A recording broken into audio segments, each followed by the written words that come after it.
യം ശൈവാസമുപാസതേ ശിവൈതി ബ്രഹ്മേതി വേദാന്തിനോ ബൗദ്ധാ ബുദ്ധ ഇതി പ്രമാണപടവഃ കർത്തേതി നൈയായികാ അർഹന്നിത്യഥ ജൈനശാസനരതാ കർമ്മേതി മീമാംസകാ സോയം വോ വിദധാതു വാഞ്ചിതഫലം ത്രൈലോക്യനാഥോ ഹരിഃ.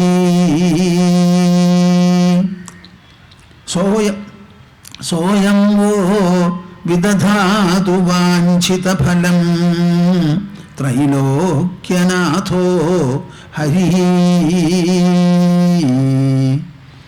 മദീയഹൃദയാകാശേ സദാനന്ദമയോ ഗുരുഃ ഉദേതു സതതം സമ്യക് അജ്ഞാന തിമിരാരുണഃ. ഹരിഃ ഹരിഃ ഓം തത്സ്. ജയ ഗുരു. നമുക്ക് എല്ലാവർക്കും കൂടി അസലായിട്ട് കൂട്ടായി ഓംകാരം 3 തവണ ജപിക്കുക.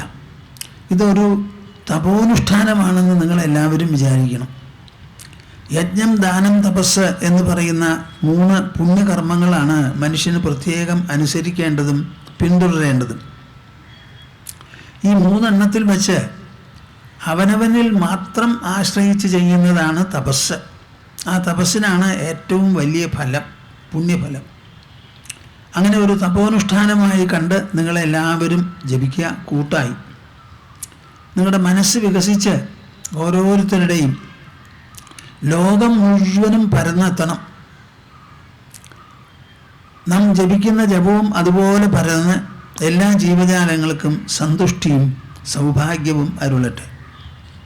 ദാ കൈകോർത്ത് മടിയിൽ വയ്ക്കൂ. ആകാവുന്നിടത്തോളം നിവർന്നിരിക്കുക, വിഷമിക്കാതെ. കണ്ണടച്ച് മനസ്സും വായും തുറന്ന് എൻ്റെ കൂടെ ജപിക്കുക. ഹരിഃ ഹരിഃ. ഓ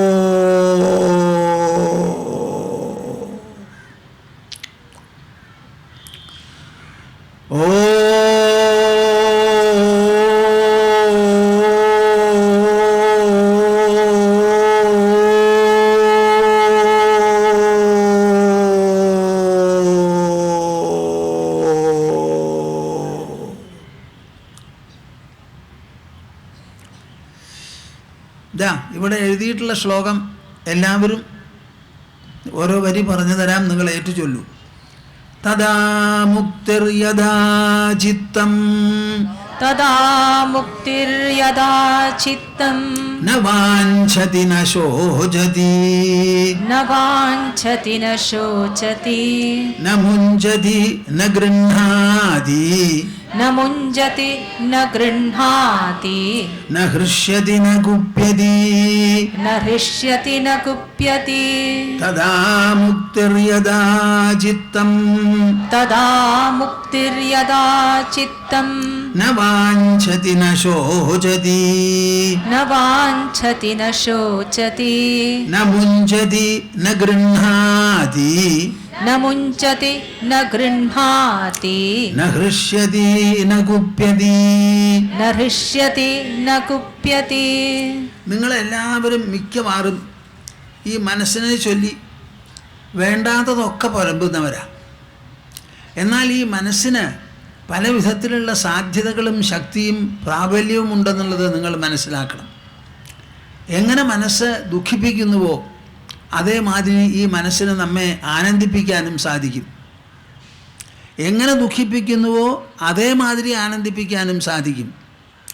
ഈ പ്രപഞ്ചത്തെ എങ്ങനെയാണോ വിടർത്തി കാണിക്കുന്നത് നമ്മുടെ മനസ്സ്, അതുപോലെ ഈ പ്രപഞ്ചത്തെ തുടച്ചു മാറ്റാനും ഈ മനസ്സിന് ശക്തിയുണ്ട്. അതുകൊണ്ടാണല്ലോ പ്രതിദിനം നിങ്ങൾ ഒരു ദിവസം മുഴുവനും ഉണർന്നിരുന്ന് പല വിധത്തിലുള്ളതായ ദൃശ്യസമ്പർക്കങ്ങൾ നടത്തിയതിന് ശേഷം എല്ലാറ്റിൽ നിന്നും പിൻവാങ്ങി ഒരിടത്ത് കിടന്ന് എല്ലാം മാച്ച് കളഞ്ഞ് ഒരു 8 മണിക്കൂറോളം സുഖമായിട്ട് കിടന്നുറങ്ങണത്. നല്ലപോലെ ഉറങ്ങി എണീറ്റ് ആരെങ്കിലും അയ്യോ ഞാൻ ദുഃഖിച്ച് കിടന്നുറങ്ങിയെന്ന് പറയുമോ? സുഖമായിട്ട് കിടന്നുറങ്ങിയെന്നേ പറയാറുള്ളൂ. ആ ആത്മസുഖം, സ്വസുഖം എവിടുന്നാണ് ഉണ്ടായത്? എന്തെങ്കിലും ലോകവസ്തുക്കളോട് സ്പർശമോ സമ്പർക്കമോ ഉണ്ടായിട്ടാണോ? അല്ല അല്ല അല്ല. പിന്നെ എങ്ങനെ ഉണ്ടായി? തന്നിൽ നിന്ന് ജാഗ്രത അവസ്ഥയിൽ മുഴുവനും സമ്പർക്കം നടത്തി അത് നടത്തുന്നത് വഴി നിങ്ങളെ ക്ലേശിപ്പിച്ചും ദുഃഖിപ്പിച്ചും ഇരുന്നു കൊണ്ടിരുന്ന അതേ മനസ്സ്, ആ ഉൾസാന്നിധ്യമല്ലേ എല്ലാറ്റിനെയും ഒരൊറ്റടിക്ക് മാച്ച് നിങ്ങളെ അങ്ങനെ ഉറക്കി കിടത്തുന്നത്. ആ കിടത്തുന്ന സമയത്ത് ആ മനസ്സിന് എന്തെങ്കിലും ഒരു ബാധ മാത്രമല്ല, ദേഹമില്ല, മനസ്സുമില്ല, ബുദ്ധിയുമില്ല, അഹങ്കാരവുമില്ല, ലോകവുമില്ല. ഇതൊന്നുമില്ലാതെയാക്കി തീർത്ത് തൻ്റെ ഉൾശക്തിയാൽ ഉൾസാന്നിധ്യത്താൽ എല്ലാറ്റിനെയും തുടച്ചു മാറ്റി സുഖമായിട്ട് കിടന്നുറങ്ങാൻ സാധിക്കുന്നു. അങ്ങനെ സാധിപ്പിക്കുന്നു. അത് മനസ്സിൻ്റെ ശക്തിയാണ്. ഇത് നിങ്ങൾ മനസ്സിലാക്കണം. മനസ്സിനെ കുറ്റം പറയുമ്പോൾ അതിനൊരു ലിമിറ്റ് വേണം. എനിക്ക് ജനങ്ങളോട് പറയാനുള്ളത്, your mind is a precious treasure. അത് വലിയ ഒരു നിസ്തുലമായിരിക്കുന്ന നിധിയാണെന്നാണ് എനിക്ക് പറയാനുള്ളത്. പക്ഷേ nobody is making any effort at all to make it the treasure that it should really be. അത് വാസ്തവത്തിൽ ഒരു നിധി ആവാൻ വേണ്ടി ആരും പരിശ്രമിക്കുന്നില്ല എന്നതാണ് എനിക്കുള്ള വിഷമം. ജനക മഹാരാജാവോട് അഷ്ടാവക്ര മഹർഷി ഒരു സംവാദത്തിലേർപ്പെട്ടു. ആ സംവാദത്തിലൂടെയാണ് അവർ രണ്ടുപേരും തമ്മിലുള്ള സമ്പർക്കം നടത്തുന്നത്. ആ സമ്പർക്കത്തിൽ അടിമുടി മഹർഷി പറയണത് ജനകൻ്റെ ഉള്ളിലുള്ള മനസ്സിൻ്റെ മാനം എന്ന് പറഞ്ഞാൽ ഡയമെൻഷൻ, പരിമാണം മനസ്സിലാക്കണമെന്നാണ്. ശരീരം പരിമിതമാണ്, അത് ദ്രവ്യോർജമയമാണ്. എന്നാൽ മനസ്സ് പരിമിതമല്ല, ദ്രവ്യോർജമയവുമല്ല. അത് ദ്രവ്യാതീതമാണ്, ഊർജാതീതമാണ്. ദ്രവ്യം ഊർജം എന്ന് 2 ഘടകങ്ങൾ കൊണ്ട് ഉണ്ടാക്കിയിട്ടുള്ളതാണ് പാഞ്ചഭൗതികമായ പ്രപഞ്ചമാകെ. അതിൽ കനത്ത വസ്തുവാണ്, കട്ടിയായിരിക്കുന്നതാണ് ഭൂമി, സോളിഡ്. ദ്രവരൂപത്തിലുള്ളതാണ് ജലം, ഫ്ലൂയിഡ്. വാതരൂപത്തിലുള്ളതാണ് കാറ്റ്. ഇങ്ങനെ 3 തരത്തിലുള്ള സബ്സ്റ്റൻസസ് വസ്തുക്കളെ ലോകത്തിലുള്ളൂ. അത് കഴിഞ്ഞാൽ പിന്നെ അഗ്നി, എനർജി, ഊർജത്തിൽപ്പെട്ടതാണ്. ആകാശമോ ഇവ എല്ലാറ്റിനും ആധാരമായിരിക്കുന്ന ദ്രവ്യമാണെന്നും ഊർജമാണെന്നും പറയാൻ പറ്റാത്ത വിശേഷപ്പെട്ട ഒരു ഘടകമാണത്. ഈ 5 എണ്ണം കൊണ്ട് ഉണ്ടാക്കിയതാണ് വിശ്വത്തിലുള്ള സർവ്വ വസ്തുക്കളും, ദൃശ്യപ്രപഞ്ചം മുഴുവനും. ആ പ്രപഞ്ചത്തിൽ നിന്ന് വിലക്ഷണമാണ് നാം ഈ പറയുന്ന മനസ്സ്. ശരീരത്തിന് ഉണർത്തി തരുന്നതും പ്രപഞ്ചത്തെ വിടർത്തി കാണിക്കുന്നതും അതേപോലെ അതിനെ തുടച്ചു മാറ്റുന്നതും അവനവൻ്റെ ഉള്ളിൽ പരമസുഖമായി കിടത്ത് ഉറക്കിക്കുന്നതും എല്ലാം ഈ മനസ്സാണ്. ഈ മനസ്സ് രചിക്കുന്ന വിഷമങ്ങൾക്കെല്ലാം നിങ്ങൾ മനസ്സിനെ തന്നെ വേണം ആശ്രയിക്കാൻ. അതിൻ്റെ സാധാരണ നിങ്ങൾക്ക് അനുഭവപ്പെടുന്ന മാനങ്ങളും പരിമാണങ്ങളും മാറ്റി അതിനുള്ള വിശേഷമാനങ്ങൾ വേണ്ടതുപോലെ മനസ്സിലാക്കി ഉണർന്ന് അതിൻ്റെ സഹായത്തോടുകൂടി, അതിൻ്റെ പിന്തുണയോടുകൂടി, അതിൻ്റെ മേധാവിത്വത്തോടുകൂടി, അതിൻ്റെ പ്രഭുത്വത്തോടുകൂടി നിങ്ങൾക്ക് വാഴാൻ സാധിക്കണം. അത് സാധിക്കും. ഈ ഇല്ലപ്പാട്ടും പൊല്ലപ്പാട്ടും എല്ലാവരും നിർത്തുവപ്പാ, എനിക്ക് അതില്ല ഇതില്ല, ഒന്നും ആവശ്യമില്ല. നമുക്ക് ഈ പ്രപഞ്ചത്തിലുള്ള വസ്തുക്കൾ ഒന്നും തന്നെ നമുക്ക് വേണ്ട. എന്താ, ഒരു സാധനം നമ്മുടെ ഉള്ളിലേക്ക് കടക്കാൻ പോകുന്നില്ല. നാം കെട്ടിയ വീട് പുറത്തു നിൽക്കുകയുള്ളൂ. നാം ഉണർന്നിരിക്കുന്ന സമയത്ത് മാത്രമാണ് ഈ വീടിനെ കാണുന്നത്. 16 മണിക്കൂർ ഉണർന്നിരിക്കുന്നുണ്ടെങ്കിൽ 8 മണിക്കൂർ നിങ്ങൾ കിടന്നുറങ്ങും. ആ 8 മണിക്കൂർ നിങ്ങൾക്ക് വീടുമില്ല, ലോകവുമില്ല, നിങ്ങളുടെ ശരീരവുമില്ല, ഒന്നുമില്ല നിങ്ങൾക്ക്. അപ്പോൾ ഒന്നുമില്ലായ്മ എന്നൊരു അനുഭവം, എന്നൊരു നിലയും നമ്മൾക്ക് എല്ലാവർക്കും പ്രതിദിനം അനുഭവസിദ്ധമാണ്. അതും കൂടി കണക്കിലെടുത്ത് അതിൻ്റെ വെളിച്ചത്തിലും കൂടി വേണം വസ്തുക്കൾ ഉണ്ടോ ഇല്ലയോ എന്ന് നോക്കി പരിശോധിച്ച് വിലയിരുത്താൻ. അല്ലാതെ മൂഢരാവരുത്. നാം മനുഷ്യരാണ്, നമുക്ക് ബുദ്ധിയുണ്ട്, നമുക്ക് മനസ്സുണ്ട്. ഇന്ദ്രിയങ്ങൾ കൊണ്ട് കാണാവുന്ന ലോകം ഇന്ദ്രിയങ്ങൾ കൊണ്ട് മാത്രം കാണാവുന്നതാണ്. ഇന്ദ്രിയങ്ങൾക്ക് അപ്പുറം അതിന് സ്ഥാനമില്ല, നിലയില്ല. കിടന്നുറങ്ങുമ്പോൾ ഈ ലോകം മുഴുവനും അസ്തമിക്കുന്നു. പിന്നെ ഉദിക്കുന്നത് നമ്മൾ ഉണരുമ്പോഴാണ്. ഉദയാസ്തമനങ്ങൾ നമ്മുടെ ശരീരത്തിൻ്റെ ഉള്ളിൽ ഉണർവ് വരുത്തുന്നതാണ്. അല്ലാണ്ട് ഒരു ഉദയവും ഒരു അസ്തമനവും ഇവിടെ ഇല്ല. സൂര്യൻ ഉദിക്കുന്നുണ്ടോ കൂട്ടരെ? മറുപടി പറയും. സൂര്യൻ ഉദിക്കുന്നുണ്ടോന്ന്. എന്താ അവർ മിണ്ടാത്ത? കുട്ടികളെയൊക്കെ വിദ്യാലയങ്ങളിൽ നിന്ന് പിൻവലിക്കൂ. ഞാൻ ചോദിക്കുന്ന ചോദ്യം, സൂര്യൻ വാസ്തവത്തിൽ ഉദിക്കുന്നുണ്ടോ? എന്താ അവർ മിണ്ടാത്ത? ഉണ്ടോ ഇല്ലേ? പിന്നെ ആരാ ഉദിക്കുന്നത്? നമ്മുടെ ജാഗ്രത അവസ്ഥയാണ് ഉദിക്കുന്നത്, അതാണ് അസ്തമിക്കുന്നത്. ഉദയാസ്തമനങ്ങൾ നടക്കുന്നത് നമ്മിൽ നമ്മുടെ മനസ്സിൻ്റെ കോലാട്ടമാണ് ഈ ഉദയവും അസ്തമനവുമെല്ലാം. സൂര്യൻ അതിൻ്റെ സ്ഥാനത്ത് ഇളകാതെ നിൽക്കുക മാത്രമേ ചെയ്യുന്നുള്ളൂ. ഭൂമിയാണ് വലം ചുറ്റുന്നത്. ആ ഭൂമി ചുറ്റിത്തിരിയുന്നത് കൊണ്ടാണ് സൂര്യന് ഉദയാസ്തമനങ്ങൾ ഉള്ളതായി നമുക്ക് തോന്നുന്നത്. ഭൂമി ഇങ്ങനെ ചുറ്റിക്കൊണ്ടിരിക്കുന്നു, എല്ലാം ഇവിടെ ഇളകിക്കൊണ്ടിരിക്കുകയാണ്. അത് നമ്മൾ നല്ലപോലെ മനസ്സിലാക്കണം. മനുഷ്യൻ്റെ വ്യക്തിത്വത്തിൻ്റെ ഉള്ളറകളിലേക്ക് ഇറങ്ങിച്ചെല്ലുന്നതാണ് അഷ്ടാവക്രം നൽകുന്ന വാക്കുകൾ ഓരോന്നും. നിങ്ങളുടെ ഉള്ളിൽ നിങ്ങൾക്ക് അറകളുണ്ട്, തലങ്ങളുണ്ട്, മാനങ്ങളുണ്ട്, മഹിമകളുണ്ട്, ഐശ്വര്യമുണ്ട് നിങ്ങൾക്കുള്ളിൽ, ഈശ്വരീയത. അത് മനസ്സിലാക്കണം മനുഷ്യൻ. ഇത് മനസ്സിലാക്കാൻ മനസ്സ് ബുദ്ധിയും മാത്രമേ പ്രയോജനപ്പെടൂ, വേറെ ഒന്നും പ്രയോജനപ്പെടില്ല. കണ്ണുകൊണ്ട് കാണാനോ, ചെവി കൊണ്ട് കേൾക്കാനോ, മൂക്കുകൊണ്ട് മണക്കാനോ, നാവ് കൊണ്ട് രുചിക്കാനോ, ത്വക്ക് കൊണ്ട് സ്പർശിക്കാനോ സാധ്യമല്ല ഈ ഉൾസാന്നിധ്യം. എന്നാൽ ആ ഉൾസാന്നിധ്യത്തിൻ്റെ പ്രഭാവം കൊണ്ട് മാത്രമാണ് ശരീരം ഉജ്ജീവിപ്പിക്കപ്പെടുന്നത്. അത് സജ്ജമാകുന്നത് ഈ ഉൾസാന്നിധ്യത്തിൻ്റെ പ്രഭാവത്താൽ മാത്രമാണ്. Our body is a matter energy aggregate, my dear souls. There is nothing but matter and energy in our body. Being an aggregate of matter and energy, which the entire universe and creation are. The entire creation is nothing but an aggregate of matter and energy. Both of them are inert, insentient.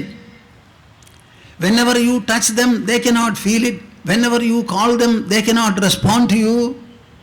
They are simply remaining in their own respective places, unaffected by, unreacting to whatever is taking place in the world. എന്തെങ്കിലും ഒരു തരത്തിലുള്ള ഉണർവോ പ്രതികരണമോ ഉണ്ടാകുമെങ്കിൽ അത് നമ്മുടെ വ്യക്തിത്വത്തിൽ മാത്രമാണെന്ന് നിങ്ങൾ മനസ്സിലാക്കൂ. ഞാനാണ് ഉണരുന്നത്, ഞാനാണ് കിടന്നുറങ്ങുന്നത്, ഞാനാണ് സ്വപ്നം കാണുന്നത്. ഞാൻ ഈ ലോകത്തെ കാണുന്നതൊഴികെ ലോകം ഒരു പൊടിയട എന്നെ കാണുന്നില്ല. കാഴ്ച എന്ന് പറയുന്നത് ഉണർവുണ്ടെങ്കിൽ മാത്രമേ പറ്റുള്ളൂ. ജീവികൾക്ക് മാത്രമാണ് കാഴ്ച, ജീവനില്ലാത്തതിന് കാഴ്ചയില്ല, ശ്രവണവുമില്ല. ആ മനസ്സിൻ്റെ ഉൾമാനങ്ങൾ ഉൾസാന്നിധ്യത്തിൻ്റെ ഉള്ളറകളിലേക്ക് ഇറങ്ങിച്ചെന്ന് മനസ്സിൻ്റെ പ്രഭാവം എത്ര, പ്രാബല്യം എത്ര, മഹിമ എത്ര, ഔന്നത്യം എത്ര, വിശാലത എത്ര, ശ്രേഷ്ഠത എത്രയാണ്, ഇത് മനസ്സിലാക്കുക എന്നുള്ളതാണ് മനുഷ്യന് ആവശ്യം. ഇവിടെ ഒരു വിശ്വാസത്തിൻ്റെ ചോദ്യമില്ല, വിവേകത്തിൻ്റെ മാത്രം ചോദ്യമേ ഉള്ളൂ. ഈ പറയുന്നത് കേൾക്കുക, നല്ല പോലെ ഗ്രഹിക്കുക, അതനുസരിച്ച് വിചിന്തനം ചെയ്യുക. ആ വിചിന്തനത്തിൻ്റെ ഫലമായി എന്തെല്ലാം വരുന്നുവോ അവിടേക്ക് എത്തിപ്പെടുക, അനുഭവിക്കുക, നമ്മുടെ വ്യക്തിമുദ്ര പതിപ്പിക്കുക, അറിയുന്നതിലും ഉണരുന്നതിലും കണ്ടെത്തുന്നതിലും. ഞാൻ ഇന്നലെ പറഞ്ഞു നിർത്തിയത് മയ്യനന്ത മഹാംബോധൗ വിശ്വബോധയിതസ്തതഃ ഭ്രമതി സ്വാന്തവാദേന ന മമാസ്ത്യസഹിഷ്ണുത. സഹിഷ്ണുത, അസഹിഷ്ണുത എന്ന് രണ്ട് വാക്ക് എന്താ ഇതിനർത്ഥം? എന്ത് വന്നാലും സഹിക്കുക. കൃഷ്ണൻ ഭഗവത്ഗീതയിൽ അർജുനനെ ഉപദേശിക്കുന്ന സമയത്ത് ആദ്യമായി പറഞ്ഞു കൊടുത്ത ഒരു വിശേഷ പ്രസ്താവനയാണത്. എന്താ? മാത്രാസ്പർശാസ്തു കൗന്ദേയ ശീതോഷ്ണ സുഖ ദുഃഖദാഃ ആഗമാപായിനഃ അനിത്യാഃ താൻ തിദിക്ഷസ്വ ഭാരത. അർജുന, മരണത്തിനെക്കുറിച്ച് ഞാൻ പ്രതിപാദിച്ചു, നമ്മുടെ നിൽപ്പിനെക്കുറിച്ച് ഞാൻ പ്രതിപാദിച്ചു. ഇനി എനിക്ക് പ്രതിപാദിക്കാനുള്ളത് സമ്പർക്കബഹുലമായ ജീവിതത്തെക്കുറിച്ച് മാത്രമാണ്. ആ ജീവിതത്തിൽ എന്താണ് നമുക്ക് താങ്ങ്, എന്താണ് നമുക്ക് തണൽ, എങ്ങനെയാണ് നാം നമ്മെ നയിക്കേണ്ടത് എന്നൊരു ചോദ്യം മാത്രമേ അവശേഷിക്കുന്നുള്ളൂ. മരണമെന്ന് പറയുന്നത് നാശമോ ഇല്ലായ്മയോ അല്ല, അതൊരു ട്രാൻസിഷൻ മാത്രം, ഒരു പരിവർത്തനം മാത്രം. അപ്പം മരണത്തിനെ പറ്റി മിണ്ടിപ്പോകരുത്. എല്ലാ ദിവസവും നാം മരിക്കുന്നു കിടന്നുറങ്ങുന്നത് വഴി. പക്ഷേ മരണാനന്തരം നാം ഉണരുന്നു. അതുകൊണ്ട് അതിനെ മരണം എന്ന് പറയുന്നില്ല. മറ്റേ മരണോ ശരീരത്തിൻ്റെ മരണം, പിന്നെ ഉണർച്ചയുണ്ടാവില്ല എന്ന് മാത്രം. കാര്യം സംഭവിക്കുന്നത് ഉറക്കമാണ്. നാം നമ്മെ തന്നെ അറിയാതെ ആകുന്ന ഒരു സ്ഥിതിവിശേഷത്തിലേക്ക് മാറുന്നു, പ്രതിദിനം ഉറക്കത്തിലേക്ക് മാറുന്നത് പോലെ. മൃത്യുഹു അത്യന്ത വിസ്മൃതി. മരണം എന്ന് പറയുന്നത്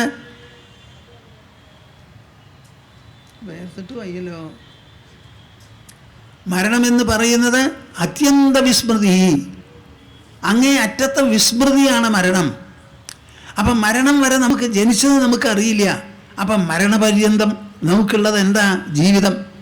ആ ജീവിതം എന്ന് പറയുന്നത് മാത്രാസ്പർശാസ്തു കൗന്ദേയ, നമ്മുടെ ശരീരത്തിലുള്ള ഇന്ദ്രിയങ്ങളും ലോകത്താകുന്ന ഇന്ദ്രിയ വസ്തുക്കളും തമ്മിലുള്ള നിരന്തര സമ്പർക്കമാണ് ജീവിതം. ജീവിതം ജീവിതം ആ സമ്പർക്ക ജീവിതത്തിൽ സ്വാഭാവികമായി, അനിഷേധ്യമായി, അനിവാര്യമായി, ഒഴിച്ചുകൂടാത്തതായി സംഭവിക്കുന്നതാണ് എന്ത്? തണുപ്പും ചൂടും പോലെയുള്ള സുഖദുഃഖങ്ങൾ. അപ്പോൾ സുഖദുഃഖങ്ങൾ നാം രചിക്കേണ്ടതില്ല, സംഭവിക്കുകയാണ് അനിവാര്യമായി. എപ്പോൾ? ഉണർന്നിരിക്കുന്ന സമയത്ത് ചുറ്റുമുള്ള വസ്തുക്കളുമായി നമ്മുടെ ഇന്ദ്രിയങ്ങൾ സമ്പർക്കം പുലർത്തുമ്പോൾ ആ സമ്പർക്കത്തിൻ്റെ പരിണത ഫലമായി വന്നുകൂടുന്നതാണ് സുഖദുഃഖങ്ങൾ. അപ്പോൾ സമ്പർക്കമുണ്ടോ? സുഖദുഃഖവുമുണ്ട്. സുഖദുഃഖങ്ങൾക്ക് വേണ്ടി നിങ്ങൾ പരിശ്രമിക്കണമോ? വേണ്ട. എന്താ ഈ സുഖദുഃഖങ്ങൾക്കുള്ള തകരാറ്? അവ വരും ചെയ്യും, പോകും ചെയ്യും, പോകും ചെയ്യും, വരും ചെയ്യും. വരാതെ ഇരിക്കില്ല, പോകാതെയും ഇരിക്കില്ല. അവയുടെ അനിവാര്യ സ്വഭാവമാണത്. അങ്ങനെ വരുന്നതും പോകുന്നതും സ്വഭാവമായിരിക്കുന്ന സുഖദുഃഖങ്ങളെ ബുദ്ധിയുള്ള മനുഷ്യൻ എങ്ങനെ കാണണം? അനിത്യങ്ങളായി, നശ്വരങ്ങളായി കാണണം. അങ്ങനെ നശ്വരമായി ഒരു കൊതു കടിച്ച പോലെ അതിനെ കണക്കാക്കാവൂ. എന്നിട്ടോ താൻ തിദിക്ഷസ്വ ഭാരത, അവയെ സഹിക്കൂ, സഹിക്കൂ, സഹിഷ്ണുത ഉണ്ടാകട്ടെ എന്ന്. അഷ്ടാവക്രൻ അതാണ് പറയുന്നത്. ന മമാസ്തി അസഹിഷ്ണുത. അസഹിഷ്ണുത, എനിക്ക് ഒരു തരത്തിലുള്ള അസഹിഷ്ണുതയുമില്ല. എന്താ കാരണം? എന്താ കാരണം? എൻ്റെ കൂടെ ഉണ്ടോ നിങ്ങൾ? എന്താ കാരണം? മൈ അനന്ത മഹാംബോധൗ. എന്താ ഈ സംഗതി? നമ്മളൊരു കുട്ടി ജനിക്കുമ്പോൾ പറയുന്നത് ദാ ലോകത്തിൽ കുട്ടി ജനിച്ചു എന്നാണ്. അഷ്ടാവക്രന് പറയാനുള്ളത്, ജനകന് ഉണർത്തിക്കാനുള്ളത് അതല്ല. അനന്തമഹാംബോധിയാണ് ഞാൻ, അനന്തമായിരിക്കുന്ന മഹാസമുദ്രമാണ് ഞാൻ. ആ സമുദ്രത്തിലാണ് ഈ വിശ്വപ്രപഞ്ചം, ദൃശ്യപ്രപഞ്ചം ഒരു തോണി പോലെ അങ്ങനെ നീങ്ങുന്നത്. കേൾക്കണുണ്ടോ നിങ്ങൾ? നിങ്ങൾ വിചാരിച്ചതിന് നേരെ വിപരീത. യാനിശാ സർവഭൂതാനാം തസ്യാം ജാഗർത്തി സംയമീ യസ്യാം ജാഗ്രതി ഭൂതാനി സാനിശാ പശ്യതോ മുനേ. കൃഷ്ണൻ ഭഗവത്ഗീതയിൽ പറയുന്നതാണ്. സാധാരണ മനുഷ്യർക്ക് എന്താണോ വെളിച്ചം നൽകുന്നത്, ജ്ഞാനിയെ സംബന്ധിച്ചിടത്തോളം അത് വെറും ഇരുട്ടാണ്. സാധാരണക്കാർക്ക് ഇരുട്ടെന്തോ അതാണ് ജ്ഞാനിക്ക് വെളിച്ചം എന്ന്. രണ്ടുപേരും അജഗജം വ്യത്യാസമാണ് എന്ന് പറഞ്ഞു. എന്താണ് ആ വ്യത്യാസം? ഒന്ന് ആലോചിച്ച് നോക്കൂ. എല്ലാവരും ലോകത്തിൽ ജീവിക്കണമെന്നാണ് നമ്മുടെ ധാരണ. ഇവിടെ അഷ്ടാവക്ര ഗീത നമ്മളോട് പറയുന്നത് ലോകം മുഴുവനും എന്നിലുള്ള തോണിയാണെന്ന്.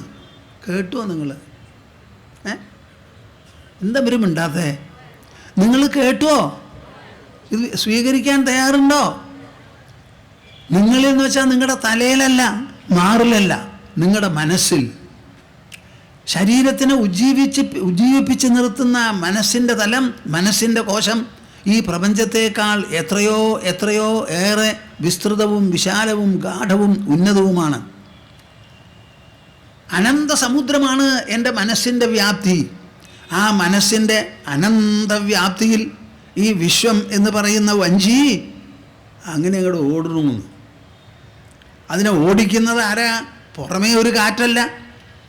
സമുദ്രത്തിലുള്ള വഞ്ചിയെ ഓടിക്കുന്നത് എന്താ? ജലത്തിലുള്ള വഞ്ചിയെ ജലവും ഭൂമിയും അല്ലാത്ത കാറ്റാണ് വന്ന് തള്ളുന്നത്. ഇവിടെ ഓടിക്കുന്നതോ ഭ്രമതി സ്വാന്തവാദേന, തൻ്റെ ഉള്ളിൽ നിന്ന് നിർഗളിക്കുന്ന കാറ്റിനാൽ ആഞ്ഞുലയുന്നതാണ് ഈ വിശ്വത്തോണി. ഒന്ന് മനസ്സിലാക്കണപ്പാ. നിങ്ങളുടെ ഇടുക്കമൊക്കെ അങ്ങോട്ട് വിടൂ. ഈ ഞണ്ടിനെ പോലെ ഇങ്ങനെ പിടിച്ച് പത്തരുത്. നമ്മുടെ ധാരണകളെ പൊളിച്ചെഴുതൂ. ശരിയായിട്ടുള്ള ദർശനം, ബുദ്ധി കൊണ്ടുള്ള ദർശനം വളർത്തിയെടുക്കൂ. നിങ്ങളുടെ ശരീരം മാത്രമാണ് ജനിച്ചത്, അതാണ് വളരുന്നത്. ആ വളർച്ച സ്വയം നിൽക്കുന്നതും നിർത്തുന്നതും ശരീരത്തിലാണ്. ആ ശരീരം മനസ്സും ബുദ്ധിയും വളർന്ന് പ്രകാശിക്കാനുള്ളതാണ്. ആ മനസ്സും ബുദ്ധിയും പ്രകാശിക്കുന്നതോടുകൂടി ശരീരത്തിൻ്റെ ഉള്ളിലാണ് സർവ്വരഹസ്യങ്ങളും എന്ന് നാം മനസ്സിലാക്കണം. ആ രഹസ്യത്തിൽപ്പെട്ടതാണ് ഈ പ്രപഞ്ചം എന്ന് പറയുന്നത്. പുറമേ നിൽക്കുന്ന ഒരു വസ്തുവിശേഷമല്ല, നമ്മുടെ മനസ്സിൽ തന്നെ മനസ്സുണരുന്ന ഒരു സങ്കല്പജന്യമായ സൃഷ്ടി വിശേഷമാണത്. ഞാനിങ്ങനെ വാക്കുകൾ പറഞ്ഞു പോവാണോ അതോ നിങ്ങൾ എൻ്റെ കൂടെയുണ്ടോ? എന്താ ആരും ഒന്നും മിണ്ടാതെ? എന്നാൽ നമുക്കൊരു ചെറിയ ക്ലാസ് എടുക്കുക. അപ്പോൾ എനിക്ക് നിങ്ങളോട് ചോദിക്കാമല്ലോ, നിങ്ങൾക്ക് മറുപടി പറയാമല്ലോ. ഇതിപ്പോൾ എല്ലാവരെയും കാണാൻ തന്നെ പറ്റുന്നില്ല. മൈ അനന്തമഹാംബോധവും വിശ്വബോധ ഇതസ്തത, അങ്ങിങ്ങ് ഉലയുന്നതാണ് ഈ പ്രപഞ്ചം. വെള്ളത്തിലെ തോണി പോലെ, വഞ്ചി പോലെ, കപ്പൽ പോലെ. അത് എൻ്റെ ഉള്ളിലാണ് കിടന്നുലയുന്നത്. എൻ്റെ ശരീരത്തിൻ്റെ ഉള്ളിൽ, ശ്രദ്ധിക്കൂ ഞാൻ പറയുന്ന വാക്ക്, എൻ്റെ ശരീരത്തിൻ്റെ ഉള്ളിൽ ഇങ്ങനെ വിശ്വം എന്ന് പറയുന്ന ഒരു വ്യാപ്തി, അവിടേക്ക് കിടക്കാനോ നിൽക്കാനോ സൗകര്യമുണ്ടോ? എന്താ ഒരു മിണ്ടാത്തെ? പിന്നെ എങ്ങനെയാണ് കിടക്കുന്നത്? ആ വിശ്വം എന്ന് പറയുന്ന ഒരു പ്രതീതി, ഒരു പ്രത്യയം, ഒരു സങ്കല്പ സൃഷ്ടി, അതാണ് നമ്മുടെ മനസ്സിൽ. അപ്പം നാം കാണുന്നത് മുഴുവൻ, കാണപ്പെടുന്ന വസ്തുക്കൾ മുഴുവനും കാണുന്ന നമ്മിലുള്ള ഛായകളും രൂപങ്ങളുമാണ്. അവ ദ്രവ്യാത്മകമല്ല, ഊർജാത്മകമല്ല, അവ ഉണർവ് രൂപത്തിലുള്ളതാണ്. ഉണർവ് എന്ന് പറയുന്ന മനസ്സാധ്യത്തിൽ ഉണർവ് രൂപത്തിലാണ് ആഞ്ഞുലഞ്ഞു നിൽക്കുന്നത് ഈ പ്രപഞ്ചം മുഴുവനും. അതാണ് നിങ്ങൾ ഉറങ്ങിയാൽ അതില്ലാതെയാകുന്നത്. നിങ്ങൾ ഉണർന്നാൽ ലോകത്തിന് സപ്പോർട്ടായി, താങ്ങായി, തണലായി, അധിഷ്ഠാനമായി. നിങ്ങൾ ഉറങ്ങിക്കഴിഞ്ഞാൽ, ഒരു വ്യക്തി, ചെറിയ കുട്ടി പോലും ഉറങ്ങിയാൽ ലോകം പോയി, എണീറ്റാൽ ലോകം വന്നു. അപ്പം ഈ ലോകം വരുന്നതും പോകുന്നതും എവിടെയാണെന്നൊന്ന് പറയും നിങ്ങൾ.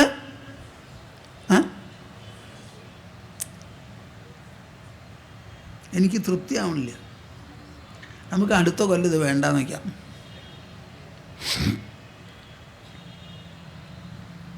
അമൃത് പോലെ ഒരു സാധനമാണ് വിതരണം ചെയ്യുന്നത്.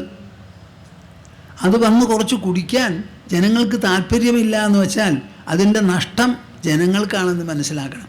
ഞാൻ സന്യാസിയാണ്, എനിക്കൊരു കുടുംബവും ഇല്ല, കുട്ടിയില്ല, ഒരു കുഴപ്പമില്ല. കുഴപ്പമൊക്കെ നിങ്ങൾക്ക്. ജനിച്ച കുട്ടികൾ, അവർക്ക് കുട്ടികളുണ്ടാവും, അവർക്ക് നല്ല ബുദ്ധി വേണം, നല്ല മനസ്സ് വേണം. ഈ പ്രപഞ്ചത്തിൽ നിന്ന് കഷ്ടപ്പാട് വരരുത്, സുഖമായിട്ട് ജീവിക്കണം. അവരുടെ കഷ്ടപ്പാട് നിങ്ങൾ എവിടെ പോയാലും കേട്ടാൽ ബുദ്ധിമുട്ടാണ്. ഈ ആവശ്യങ്ങളൊക്കെ നിങ്ങൾക്കാണ്. അപ്പോൾ ഗൃഹസ്ഥാശ്രമികളെ നിങ്ങൾ പ്രത്യേകിച്ച് മനസ്സിലാക്കണം, ഇത്തരം അധ്യാത്മ സംവാദം നടക്കുന്ന സ്ഥലത്ത് എങ്ങനെയെങ്കിലും വലിഞ്ഞു കയറി അവിടെ എത്തണം. അതാണ് നിങ്ങളുടെ ധർമ്മം, നിങ്ങൾക്ക് ആവശ്യം. അല്ലാതെ അലംഭാവത്തോടു കൂടി അഷ്ടാവക്രൻ പറഞ്ഞു അത്രേ, ജനകൻ കേട്ടു അത്രേ, ഞമ്മക്കെന്ത് വേണം, അങ്ങനെ വിചാരിക്കരുത്. എന്നെ സംബന്ധിച്ചിടത്തോളം ഇത് ഇന്നും ജീവിച്ചു കൊണ്ടിരിക്കുന്ന ഉണർവുറ്റ ഒരു സംവാദമാണിത്. എനിക്കിവിടെ അഷ്ടാവക്ര മഹർഷി വരേണ്ട ആവശ്യമില്ല, ജനക മഹാരാജാവ് അപ്പുറത്തും നിൽക്കേണ്ടതില്ല. ഈ സംവാദം ഞാൻ വായിക്കുമ്പോൾ അവരെല്ലാവരും എൻ്റെ മുൻപിൽ വന്ന് നടത്തുന്നത് പോലെയാണ് തോന്നുന്നത്. ശാസ്ത്രങ്ങൾ ചിരഞ്ജീവികളാണ്, സനാതനങ്ങളാണ്. അവ ആരെഴുതി